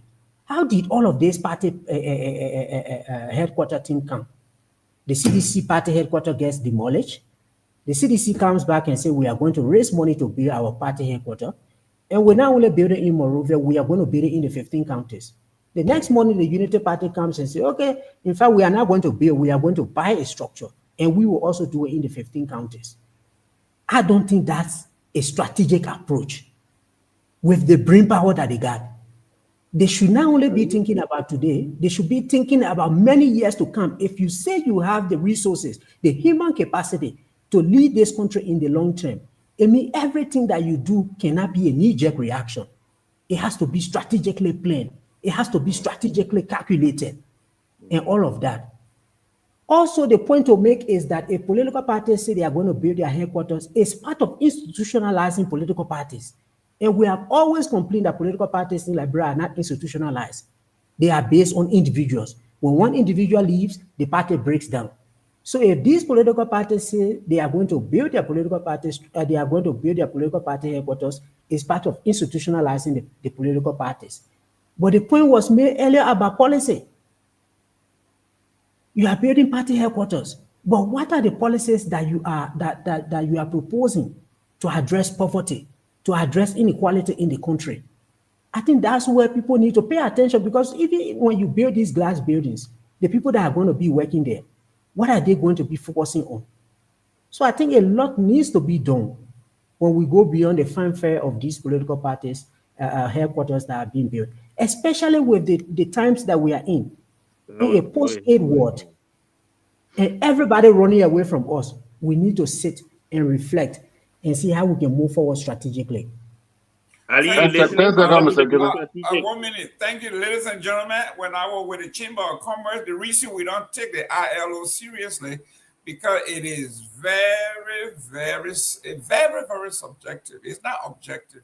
In fact, it agreed in 2003 when our survey was done in Liberia that over 60% of its estimation is based on the informal sector in the country. Over 60% of that estimate is done with the informal. I, as an owner of a farm in Liberia, my parents, my family, we got farm. We can't sell the product. You consider them employed. You expect my uncle, my auntie that are working on the farm that can't sell what they have. They can't find buyers. How do you call someone who is employed but don't have an income? We are saying that the ILO is an European-centric way of dealing with Africans. They just come and say, well, you on the farm there, you brushing your farm, you selling your coal, even though you can't get it to Buchanan, you can't make no money, you're living in active poverty, but since you're making farm, you are employed and you will be counted as employed. That's nonsense. And we discussed that in 2010, 2008. Yeah, but I want to make sure that I agree with Mr. Otawa here. We are using the European style of everything. I have a farm. I have a business. I can't even get it to Buchanan to sell. In fact, they want to get to Buchanan. They can't sell because nobody got money to buy anything. And you're going to consider them employed. Who is ever employed and never gets paid? Mr. Gimme, you got best. We can keep that one for another show. We are coming to the end of the show here. We have 15 minutes. Mr. Gimme, no. Mr. Gimme, 10 seconds. Me and Mr. Kane, let me get 10 seconds. Let me finish the 10 seconds. It's 10 seconds now because the next show coming on. Go ahead. Yeah. Let me tell you this. You can't tell me Mr. Tamo, go ahead. That Unity Party, Sir Linton, you think we don't do it here? No, they want to be a party headquarters on this show too. Mr. Connor is right on how he put it right. He broke that down. But when you talk about the policy, I was the one that mentioned that. Look, you being Liberia and we're all being Liberia and we're here. I've never seen any real policy position that like based on national interest that any of the political parties are actually put forth. That with some stuff in it. So I mentioned that. Not somebody from CMC because they have no policy. They think that by building some footbridges all over the place, somehow they'll sneak their way to power, which is not going to happen. Yeah, but Mr. Gaiman, thanks for bringing that up. That is why I really wanted to point out about that ILO stuff. Because even here in the US, if they want to count out people who is not that they're not looking for a job, but how they see now that there is no hope for them to find a job. So then they stop looking, right? So then they consider them as that they are not unemployed because they are not looking for a job. So consider Liberia, where there are no opportunities at all to even find job. So if you have 30% of people just sitting out now, you count them out when you are factoring in the unemployment. So I just wanted to point that out. Thank you, Kamara. Yeah, I just wanted to present our attention. We kept talking about the student relief thing and why we're going to be beehive and this and that. Mr. Give me here now telling me say you can't even carry your crops to Buchanan to sell, even though Mr. Cannon say they'll put them building the roads for y'all. So what we're saying with the common people, what we are saying with the common people is, if we can't practically see it, touch it, feel it, you can explain to us what you have on paper and where Mr. Cannon went to one of some of his exotic universities and learning on paper. It don't mean anything to us. It has to directly impact us, and you are a victim now. It's not impacting you, so they can go if they want to go. But you're talking about employment also. Why can't we define the word employment? Some people go to work every day and don't get paid on time. Some people are not even yet paid in some areas. Are they not employed because they haven't been paid? So we got to look at this thing holistically. But let me not spend too much time. The Unity Party did a great job. Okay. Seriously. Dr. Booty, the last time you were here, we read the numbers, right? how many teachers in Liberia they say they are how they call that volunteer teachers in the thousands. Are you going to count them as people who are employed because they volunteer their time, they spend their own money, they're losing and they're crying, and you're gonna include them in the employment category and say, oh well, they go to work. Anyway, you're closing. Let's start with you. Take your time to close on any subject you want, so we'll go. No, yeah, I think, look, obviously it's been a great show. Thank you, Mr. Gaiman, for the start of the show and the topic that you brought up, even though it wasn't on our list, and trying to find a strategic way of bringing some women onto the show. So that will be good. Hopefully, it might keep Ali might become shy, and then when women here and be quiet, when we're having certain conversations. But no, it's been great as always. The consistency on the show is there, obviously, from Mr. Tao and Mr. Kamara, who just every time he says something, it confuses me, right? Every time he says anything, I get confused. And thank you for that consistency, Mr. Kamara. Look, all of us have to, and Mr. Kanen, look, thank you as well. I think I learned a lot today, especially with regard to the labor numbers in Liberia. Obviously, we can question the data, but I didn't realize I was speculating, and thanks for that correction. Mr. Tao, I'm going to end on this. When you say the Swedish government don't have any experience in forestry, 70% of Sweden is covered by I didn't say they don't. I said they don't have forests. I said they don't have forests. Okay, they don't have forests now. If you got forests, Mr. Tao, you said they don't have forests. Okay, let me rephrase. 70% of their country is covered by forests. Right? 70%. I put I'll send it. So now that I got your number, I'll send you the link to the website that you can see 70% of Sweden is covered by forest. And let them go manage That's 87 billion hectares of forest, right? Cover. So they do have forests. So they didn't come to Liberia for our forest. At the end of the day, it is a loss. We hope, we always have these opportunities, and we need to try and take it. We hope that this government, Mr. Kamara, will see this as an opportunity. I know we didn't get to Mr. Dillon's bill. That bill, I don't think he's serious about it because I've mentioned on this show a couple of times.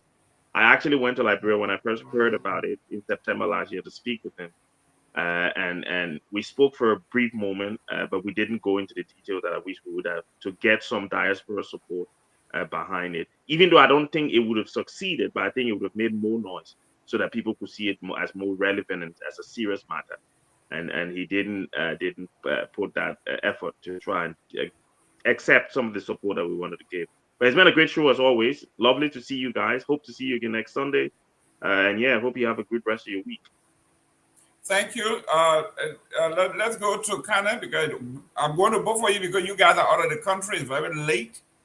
Honorable Kana. Yeah, good show.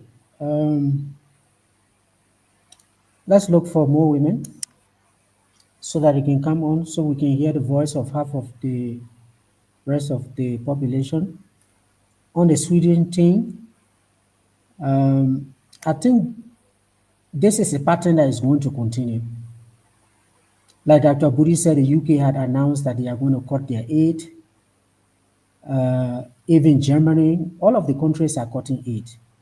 And I think Mr. Tao made a point earlier that Europe is having problems. Whether it's Germany, it's Sweden, it's France, it's the UK, they are all having problems. And this is where I think for us as a country, we need to have think tanks that can focus on research to be able to research these things.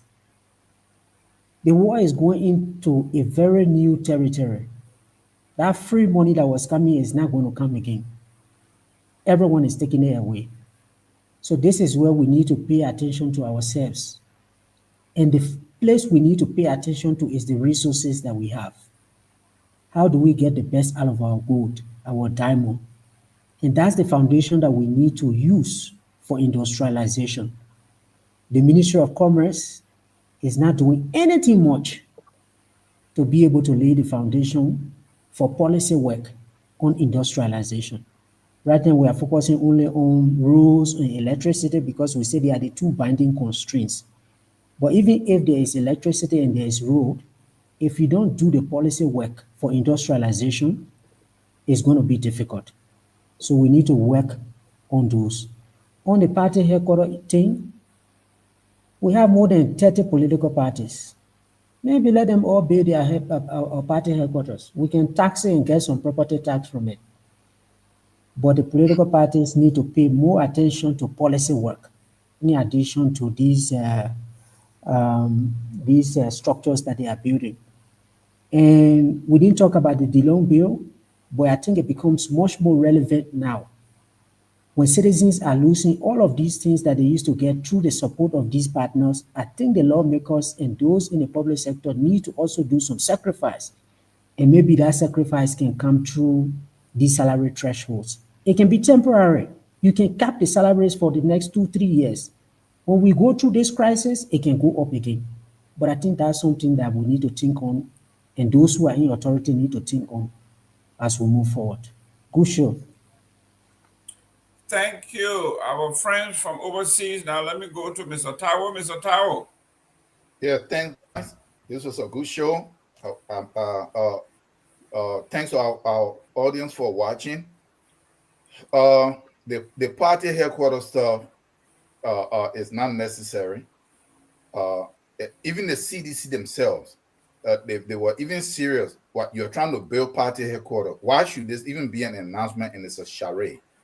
You're supposed to be coming up with this, positions and stuff, pointing out what this government is doing wrongly and what you could do. This government is supposed to be pointing out and working on issues, not building party headquarters. You know, so just like that. When it comes to the Swedish people or the NGOs leaving, this is an opportunity. Just like I said earlier, if you're watching how the world is shifting, they are not leaving because they want to leave. No, because they can't afford anymore. And the pressure on them at home from their own citizens, they have to try to stabilize their own countries. Most of the countries are in debt. If you look at the US, for example, and you look at Liberia, what is Liberia GDP to debt ratio? What 30, 40%? Thomas, you know the number? 56. 56. The US is 120. So in a normal situation, the US is actually broke. It's not Liberia, but because they have the world reserve currency, they don't have limit on their budget. They print it and everybody else subsidize them. But you see, that is how reverse things are. So when you're talking about countries that are reckless or in danger that you can't credit, it's the guy that 120% with respect to the GDP. You see? So this is what we are, but this is an opportunity, guys, for us to be here. They need to bring that budget back. They need to do some realistic thinking. We need, Thomas, I said again, you guys are in the position to craft policies. I don't know to what extent, because I know how the government works, whether they can allow you to really kind of put things out of where they can get it. We have to start looking at how do we get the most out of our resources. The word concession, if you even look at it as a bad word, you are losing something. You're conceding. We have to get out of concession. We have to get out of it. We have to look at it wherein things are done in the country where we reap some kind of benefit, where we add value to it. When we add value to it, just one iron plant, manufacturing or production plant, can have ripple effect of all kinds of benefits to a whole bunch of area, hotels, food, all kinds of area. This is when you send people to school and they start becoming technical areas in other places, like here in oil and gas. Just one rig drilling alone can impact a whole bunch of different areas, from food to AI to just about everything else. So if you guys are in the position to, let us start looking in that direction. Okay, please. And that is the only way no country move forward or grow or create jobs if they don't have industries. And to do that, we have to do the power stuff. The power stuff, we have to look at it earnestly, but we can't have the budget where it's 80% recurring expenditure, and then we go further. You know. Thank you. And just to close last, I'm not part of any. No, I'm learning. I'm not a part of any political party. because the political system in Liberia, as is set, is a failed system. It's a corrupt system. And my goal is that hopefully get reformed or maybe replaced. So if people are here saying that I should go join some party, I'm not here for that, because I have no intention of going to Liberia from the US here to steal from my own people and bring it back here or support my family like people from the diaspora have been doing. Thank you. Mr. Kamara. Yes, sir. We're gonna close it now, right? Yes. Okay. It's been a great show. It's been a wonderful show. You did pretty well today, Mr. Gilman. I think for some strange reason you're getting better. You're getting more, you know. You become your human side beginning. I believe there is a compliment somewhere in there. No, you need to No, close. when they I've always told you, when they compliment you, watch out. They come with that low blow. Go ahead. Yeah. Give me that uppercut. You've been more of a human being lately. But before now, I was an animal. Go ahead. No, a Neanderthal, not animal. You know, that natural gift that you have to create room inside for everything that comes at you, like you just bounce it right back, is unique. It takes a lot of discipline to have such a characteristic. But here's the thing. The unfortunate thing is we didn't touch important thing like something that Darrell Dillon put on the floor. Instead, we focus on political party doing political things. And I was going to close with that. I don't know how you know that. You can touch on it while you're in closing. For me, it's a lie, and I'll tell you the reason why. No, come on, Anthony. Go ahead. Mr. Kamara, go ahead. We focus here critiquing political party because they participated in a political activity. I don't get it, but again, I got a small brain. But it's a current event. That's what it means. Current event. What's happening now? Go ahead. These guys know how to mess me up. I don't even know where to start. But the Sweden thing again. Hey, it is something we regret that they're leaving, but they had to leave. I left my mother and my father, and they gave birth to me. They had to leave. Why do we find it difficult to evolve or expect or accept change? It is inevitable. They must happen. You and Kim know all over the place. You and had to leave. CDC cry. They had to do what they had to do anyways. Now it is time for all of those relief agencies that was around us who were helping us because we're at war. Now we are stable. To some degree, we have proven to the world that we can actually hold ourselves. They must leave. Yeah, we can worry about all. We can worry about all the what will happen. The budget will go by 4 points. We'll do. Yeah, it's okay. At the end of the day, we must hold ourselves up by our bootstraps. We're grown people, folks. So all in all, listen. It's been great. It's been wonderful, and I hope we continue next week, man. Thank you. Thank you. Thank you very much. It is Onmail that left. The UN did not leave Liberia. Yeah, I mean, yeah, you know what I mean. Onmail, yeah, that's what I meant. Yes. No, that's not what you meant. Okay. There's a kind of guy can confuse people now when you talk. Yeah. Go ahead, Mr. Gay. I know you're on the clock. Yeah, so yeah. Please post my political leader picture. I want to close with that. Okay. I want to say happy birthday to Mr. Cummings. Wishing you,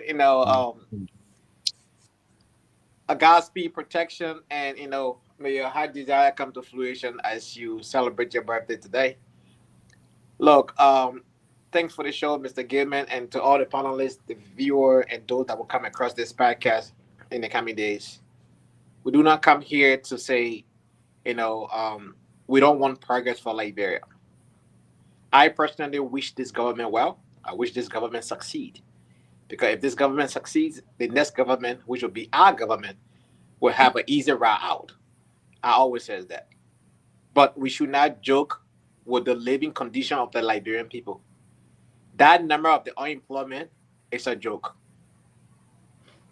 It's a complete joke. It's not telling the truth because 800 million United States dollars were remitted by diaspora and Liberian in 2025 and in 2024, I mean. And that number was almost close to the national budget. And part of the reason why the burden is on the diaspora and Liberian to do so is because the country is hard. This country is really hard. School fees, tuition, what's the name? Uniform, birthday, illnesses, food, you name it. Almost all the activities are happening in Liberia. Diaspora, Liberian have to sponsor it. Because what? The country is hard.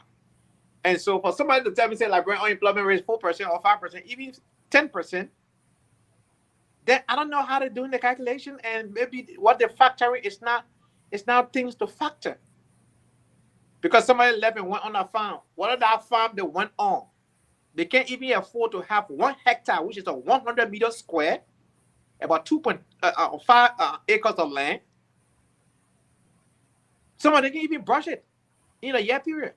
In the rural part, somebody can only do half hectare, right? And to suggest because the man went on the farm, he's employed. Is that man a farmer, or he just having to have a farm this year and next year he can't farm? I mean, like, to collect data in Liberia is so hard. Even Leon Johnson reached out to the Canadian government and they went to Liberia. The first thing they asked Leo, you want us to help with the drug-related issue with Zocos in Liberia. How many people have identified to be Zocos in Liberia? Leo reached out to the government of Liberia. They don't know. Today, as we speak, the team from Canada is conducting her own survey in the country to know how many Zocos we have in the country. That is the problem with Liberia. We don't collect data. To find data is hard, but then they say this Bwaka administration tried to liaise with the University of Liberia to launch master degree program in AI. In the absence of data, AI is useless. I repeat, in the absence of data, AI is useless. You can't collect data. How are you implement? You're gonna do master level of AI training at the University of Liberia. You have to factor these things in before you talk about them. Those of us that are working in technology, we don't just talk like that. We gather the information, we understand the scope before we can do those things. So I find it so disturbing that the unemployment number with the hardship that I saw in Liberia. I mean, I went for my little sister's funeral. I was mourning for the living. People and myself went to school together. They look so old because of hardship. Air station, man. You got 1 minute, let's go. So I mean, you're giving me that kind of number. I'm sitting here to myself. If that is the case, then the hardship should not be like that in the country. No, but you're blaming the wrong people. I'm not blaming the wrong people. The next show coming on, we gotta go. Let me close. Yeah. Let me end by saying, Mr. Tower, Mr. Cummings has not been given the leadership yet. You cannot assume that he's going to fail because in all aspects where he worked, he exceeded expectation. And he said when he becomes president, the first 6 months, all of the concession due in Liberia will be revisited and see how much area we can make adjustment to get the value of our natural resources. Bwaka said that too. Like that. Selling bottle of Coca-Cola that not qualified to run a country. Victor, it's your time to close, but I wanted to show this here. Show that to Tower. That would be a footpath bridge that is being built by two legislators. We are going to Bomi to dedicate. Running a country is not about going and building some foot bridges. Listen, we're going to dedicate this bridge. This is the work of two senators, one senator, one representative. They got together, pulled their resources, and build this modern bridge. Pull their resources. They have access to money. So Yeah, that Mr. doesn't Nagbe, come take us home. close. That doesn't come close to what the CMC is building, Tao. You need to curb your jealousy and your hate for the CMC. But let me say this: look, the 3% unemployment. If I'm advising an incumbent government, that is not a percentage I will rest on. That is the percentage that will kick you out of power. Yeah, but You go Victor, around Morocco. Victor, let's be fair to them. When you go to the Labor Ministry website, they didn't even list that. So you know what, Exactly. So I don't know how many of our people are feeling that only 3%, 97% of Liberians are employed. So I will not rely on that. But that's for the ruling party. Let me say this. The student relief departure. I think Mr. Tawo missed getting the point. I don't think the point is that whether they should stay or leave or not. I don't think that is the point. The point is they are already here. They were in Liberia. They're a part of the ecosystem in Liberia. They've been engaging in projects. And now that they are leaving, we have to find a way to fund those projects that they were funding. I think that's the point we're making. The government has to prepare itself to pick up the slack. I think that is the argument here. So all the talk about, they coming in and not understanding our culture and all of that, I think is really not related to the topic we're discussing. And I just wanted to make that very clear. Coming back to his assertion here, that party hopping and all of that. Look, I am talking about people who come from one ruling party to the other. Uh, you know, Partisan association party is not a court. You don't have to stay once you sign up with a party, you can leave. But if you're leaving one ruling party for the other, I think there should be cause for concern. That is the point I'm making. I supported the CPP. The CPP was not in power when I did. I am supporting the CMC now. The CMC is not in power when I'm doing so. I wanted you to understand that. How about the UP?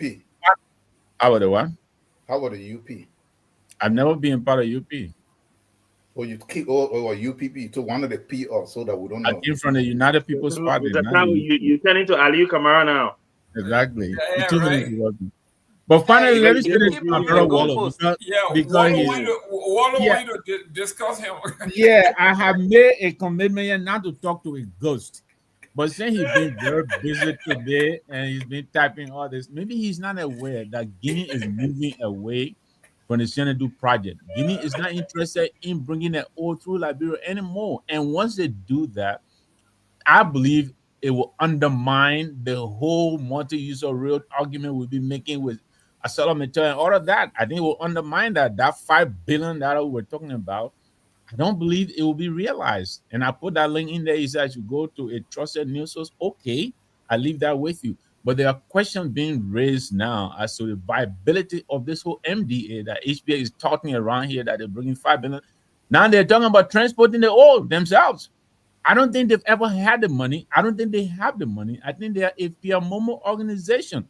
But I leave that to Wallo. This is the third year we're going into since he's been publishing his HPS $5 billion. We are approaching the midterm of this government. Don't forget, Mr. Navarro, don't forget about the 5,000 jobs he's going to hire for a year. 5 seconds. 5 seconds. All right, 5 seconds. Yes. Let me just say good luck to 5 Eagle seconds. Nation. Tomorrow we are meeting. It will be a very, very interesting meeting. Thank you very much. It's been a great conversation. 5 seconds. On the issue of the oil employment, like I said, these are technical things that are laid out in economics. It doesn't have to be Liberia, right? Mm-hmm. These are things that are laid out in a course that people study. Mm-hmm. Whether you go to Guinea, you go to Mali, that's the way. Oil employment is different from underemployment. There are different types, like I said. On the issue of the Senegal mine, the railway that Guinea has built onto that mine does not come to the point where HPL wants to do the mining. Guinea has done very well. Guinea is using the Senegal mine as the foundation for their growth. They have done an integrated planning. They will do mining, they will do agriculture, they will do a lot of team power all around that mine. Yeah. But it is not reaching to the point where HPL will be getting the ore from. So it's still an advantage to get the ore through Buchanan as compared to taking it to building a new rail to go and meet that other. So then, Thomas, what is responsible for their reluctance to sign onto this deal, as far as you understand it? Whose But reluctance? Guinea. they ratify it 2 days No, ago. no, no. This thing has been going on since the 1950s. Okay. Liberia and Guinea has been having this discussion. I think what is happening in Liberia is that we are taking Guinea position to be our position. We have an agreement with a company, and this is where sometimes I can have problem with the country. I think So it's people supposed have to be taken. win-win for Liberia and Guinea. So Guinea and Liberia signed the access agreement back in 2021. Even before the overthrow took place, they signed this agreement. But Thomas, Which- let me understand this, and I don't mean to interrupt. The Okay. bulk of the ore to be transported, is it not in Guinea? The ore is in Guinea, but the place where HPA is mining is closer to Nimba County. I understand that. Yes, But it's Guinea is closer saying to. they don't want to bring their ore through Liberia anymore. I think that's the argument they're making. Yeah, but Guinea has not made any official position. Where is the official position from the government of Guinea that have said that? it's They're building right their own here. rail. I have it here. No, It's no, Mr. that's Khan. that's I what. have it here. It that- says the operation on the Liberian side in Nimba will go through Liberia. Okay. That's what it says. That's what I'm saying. People are interpreting. In fact, it was Henry Costa that came out and said, "Oh, Guinea finished building their rail, so therefore they will no longer bring their ore through Liberia." The clarification is that Guinea built a rail, but they brought it to the Sinadu mine. That means they will carry the ore from the Sinadu mine onto that new rail that they have built. But Thank that you, rail does, Thomas. yes, it doesn't get to the point where And plus, HPA that wants particular to mine. real But I mine want Walter road to also know will be if it served as a doesn't read my commercial source, I will rail not read as his well. source. Let me just let And him know yes, that. industrial will serve as commercial. Okay, guys, listen. Thomas, real quick before you go, as an economist now, Orange Money launches instant Amazon gift cards in Liberia to power the bling economy or something they call that. And then they also talk about the LPA thing that the bank is going to be giving out. You can take half of your pay as advance through this bank for a small fee. What's that fee? Some of us who are saying, if you're not making enough already, why would you want to take a small and pay a fee on top of the little one you got already? I thought it was a bad monetary policy. What do you think? But what is the fee? The amount. Let's look at the amount for it. Whatever it is. If you're making $150, somebody give you $75. No, then they that's take a not little good. fee from there. It's bad. To me, it's bad. What I can't do So- bi-weekly payment. Go ahead. Mr. Connor, you don't have to respond because you know that's your that's the No, no, government. I'm laughing because you say monetary policy. Uh, Because monetary policy is what the central bank does, right? yes. Yeah, So okay, let's so talk about, this- let's go ahead. No, the issue of this LPA is for instance, if a civil servant wants to build a house, they want to buy cement. The point is they should not go in, they shouldn't have the full cash before they can go and do it. They can go and take it and then they pay against it. And I think what the CSA has done is that they have digitized it. So there is an online system that will be able to track, and then there will be arrangement. Because for instance, you guys in the US, how do you buy things? How do you buy your car? You buy it on credit, right? Yeah, but I don't take advance. I don't take advance. No. We buy on I credit. don't do salary advance for the fee. I don't do that. They call it here, Advancement is completely different listen, from they credit. call it predatory loan lending, and they don't allow that. But that's what's happening. If you're making $75, how can they give you up to 50% of your salary for a fee before the month ends? No, it's why I see. No, happy and no, correct. that's Mr. Economist said that so you can correct it because you the economist and me I'm not, right? But here's what I see. The banking sector have been struggling for clientele. Nobody trusts the banking sector in Liberia to put the money in the bank. So this scheme of telling employee of government that you can have a salary advancement through a digital service with a small fee will subsidize the loss that the banking sector is currently incurring with people not opening checking accounts. You understand? Yes. Oh, but that's hold on. different. So let me clarify now. That's why I say, Anthony, that's why I say you make a lot of claims that don't have foundation. What is a salary advance? One second. What is a salary advance? A salary advance is for you to access your salary when the time for you to be paid has not arrived. That is That's true. a salary. Yes. So But you if want to you pay are a fee for it, it's not free. no, but 1 second now. Who's Who going to gives? benefit from it? Isn't it a bank? No, Yeah, listen But to let's me. see, guys. Yeah. Get a mention, let him learn. A salary advance is a loan. And in finance, when you take a loan, you have to pay with interest. It's like at the end of this month, I'm going to get $150. Okay. But I don't want to wait until the month ends before I get the $150. I want an advance of maybe $100. Then I tell you, I will give you that advance. But you give me, when you are paying me back, you pay me at 5% interest rate. So when you are paying me back, you pay me $105. Yes. At the end of the month, instead of your salary being $150, you will now get $145. $45. Because you have to give me the $5. You had access to the money when you did not need it. When it was not the time you should have gotten it. Great. That's so basically yes, a my salary. argument. So yes, my argument. Honorable Yes, Cannon, where I so disagree. instead of me Yes, making my argument. Why $150 can't the a month government now, I'm making introduce a 145, bi-weekly right? payment service? No, listen, and there's doing a this? time value. In economics, there is something we call time value of money. Yes, in that time value right now, the Let's government can introduce a bi-weekly payment without putting the burden on the citizens that are not already getting money. The bank should not benefit in this process. This is why I vehemently disagree with this. Okay, guys, listen. Mr. Cannon, the reason, Honorable Cannon, the reason I said, I know, because I couldn't separate the both terms because the banking system was involved, and we had the fiscal and we had the monetary policy all intertwined with one here. Because I don't know how the central bank will agree that a local bank will exclusively do this when we know the people are suffering. When you pay 10% or $75 to somebody to give you your money in advance, you are now going home with less than $110 now or whatever it is. To me, it's just bad. It's not bad. So here is the point. It is a bad economic policy. Come on, now, until let the man close. Gee, your ANC people, your photo, all kind of, that's how you don't win. Yeah, Go ahead. When we're talking about RT, I will listen to you. When it's economics, listen to me. No problem. So here is the point. You are paid $150 at the end of December, right? Then you say, and the LPA is not only on salary advance, it's also on you taking materials that you want for development, and then you can pay through your salary. But let's just go to the salary advance. You take out of $150, you say, give me an advance of $100. You take that advance of $100, you go out of town, you go buy your market, you can't sell it. You get $15 profit. Instead of $100 now, you have gotten $115. But at the end of the month, the bank is going to take $5 from you. How much profit you have made from that money that you got early? Yeah, that's a good scenario on paper. No, it's No. not. That's a brilliant scenario on paper. No, it's not. No. Hold on. That's why I said.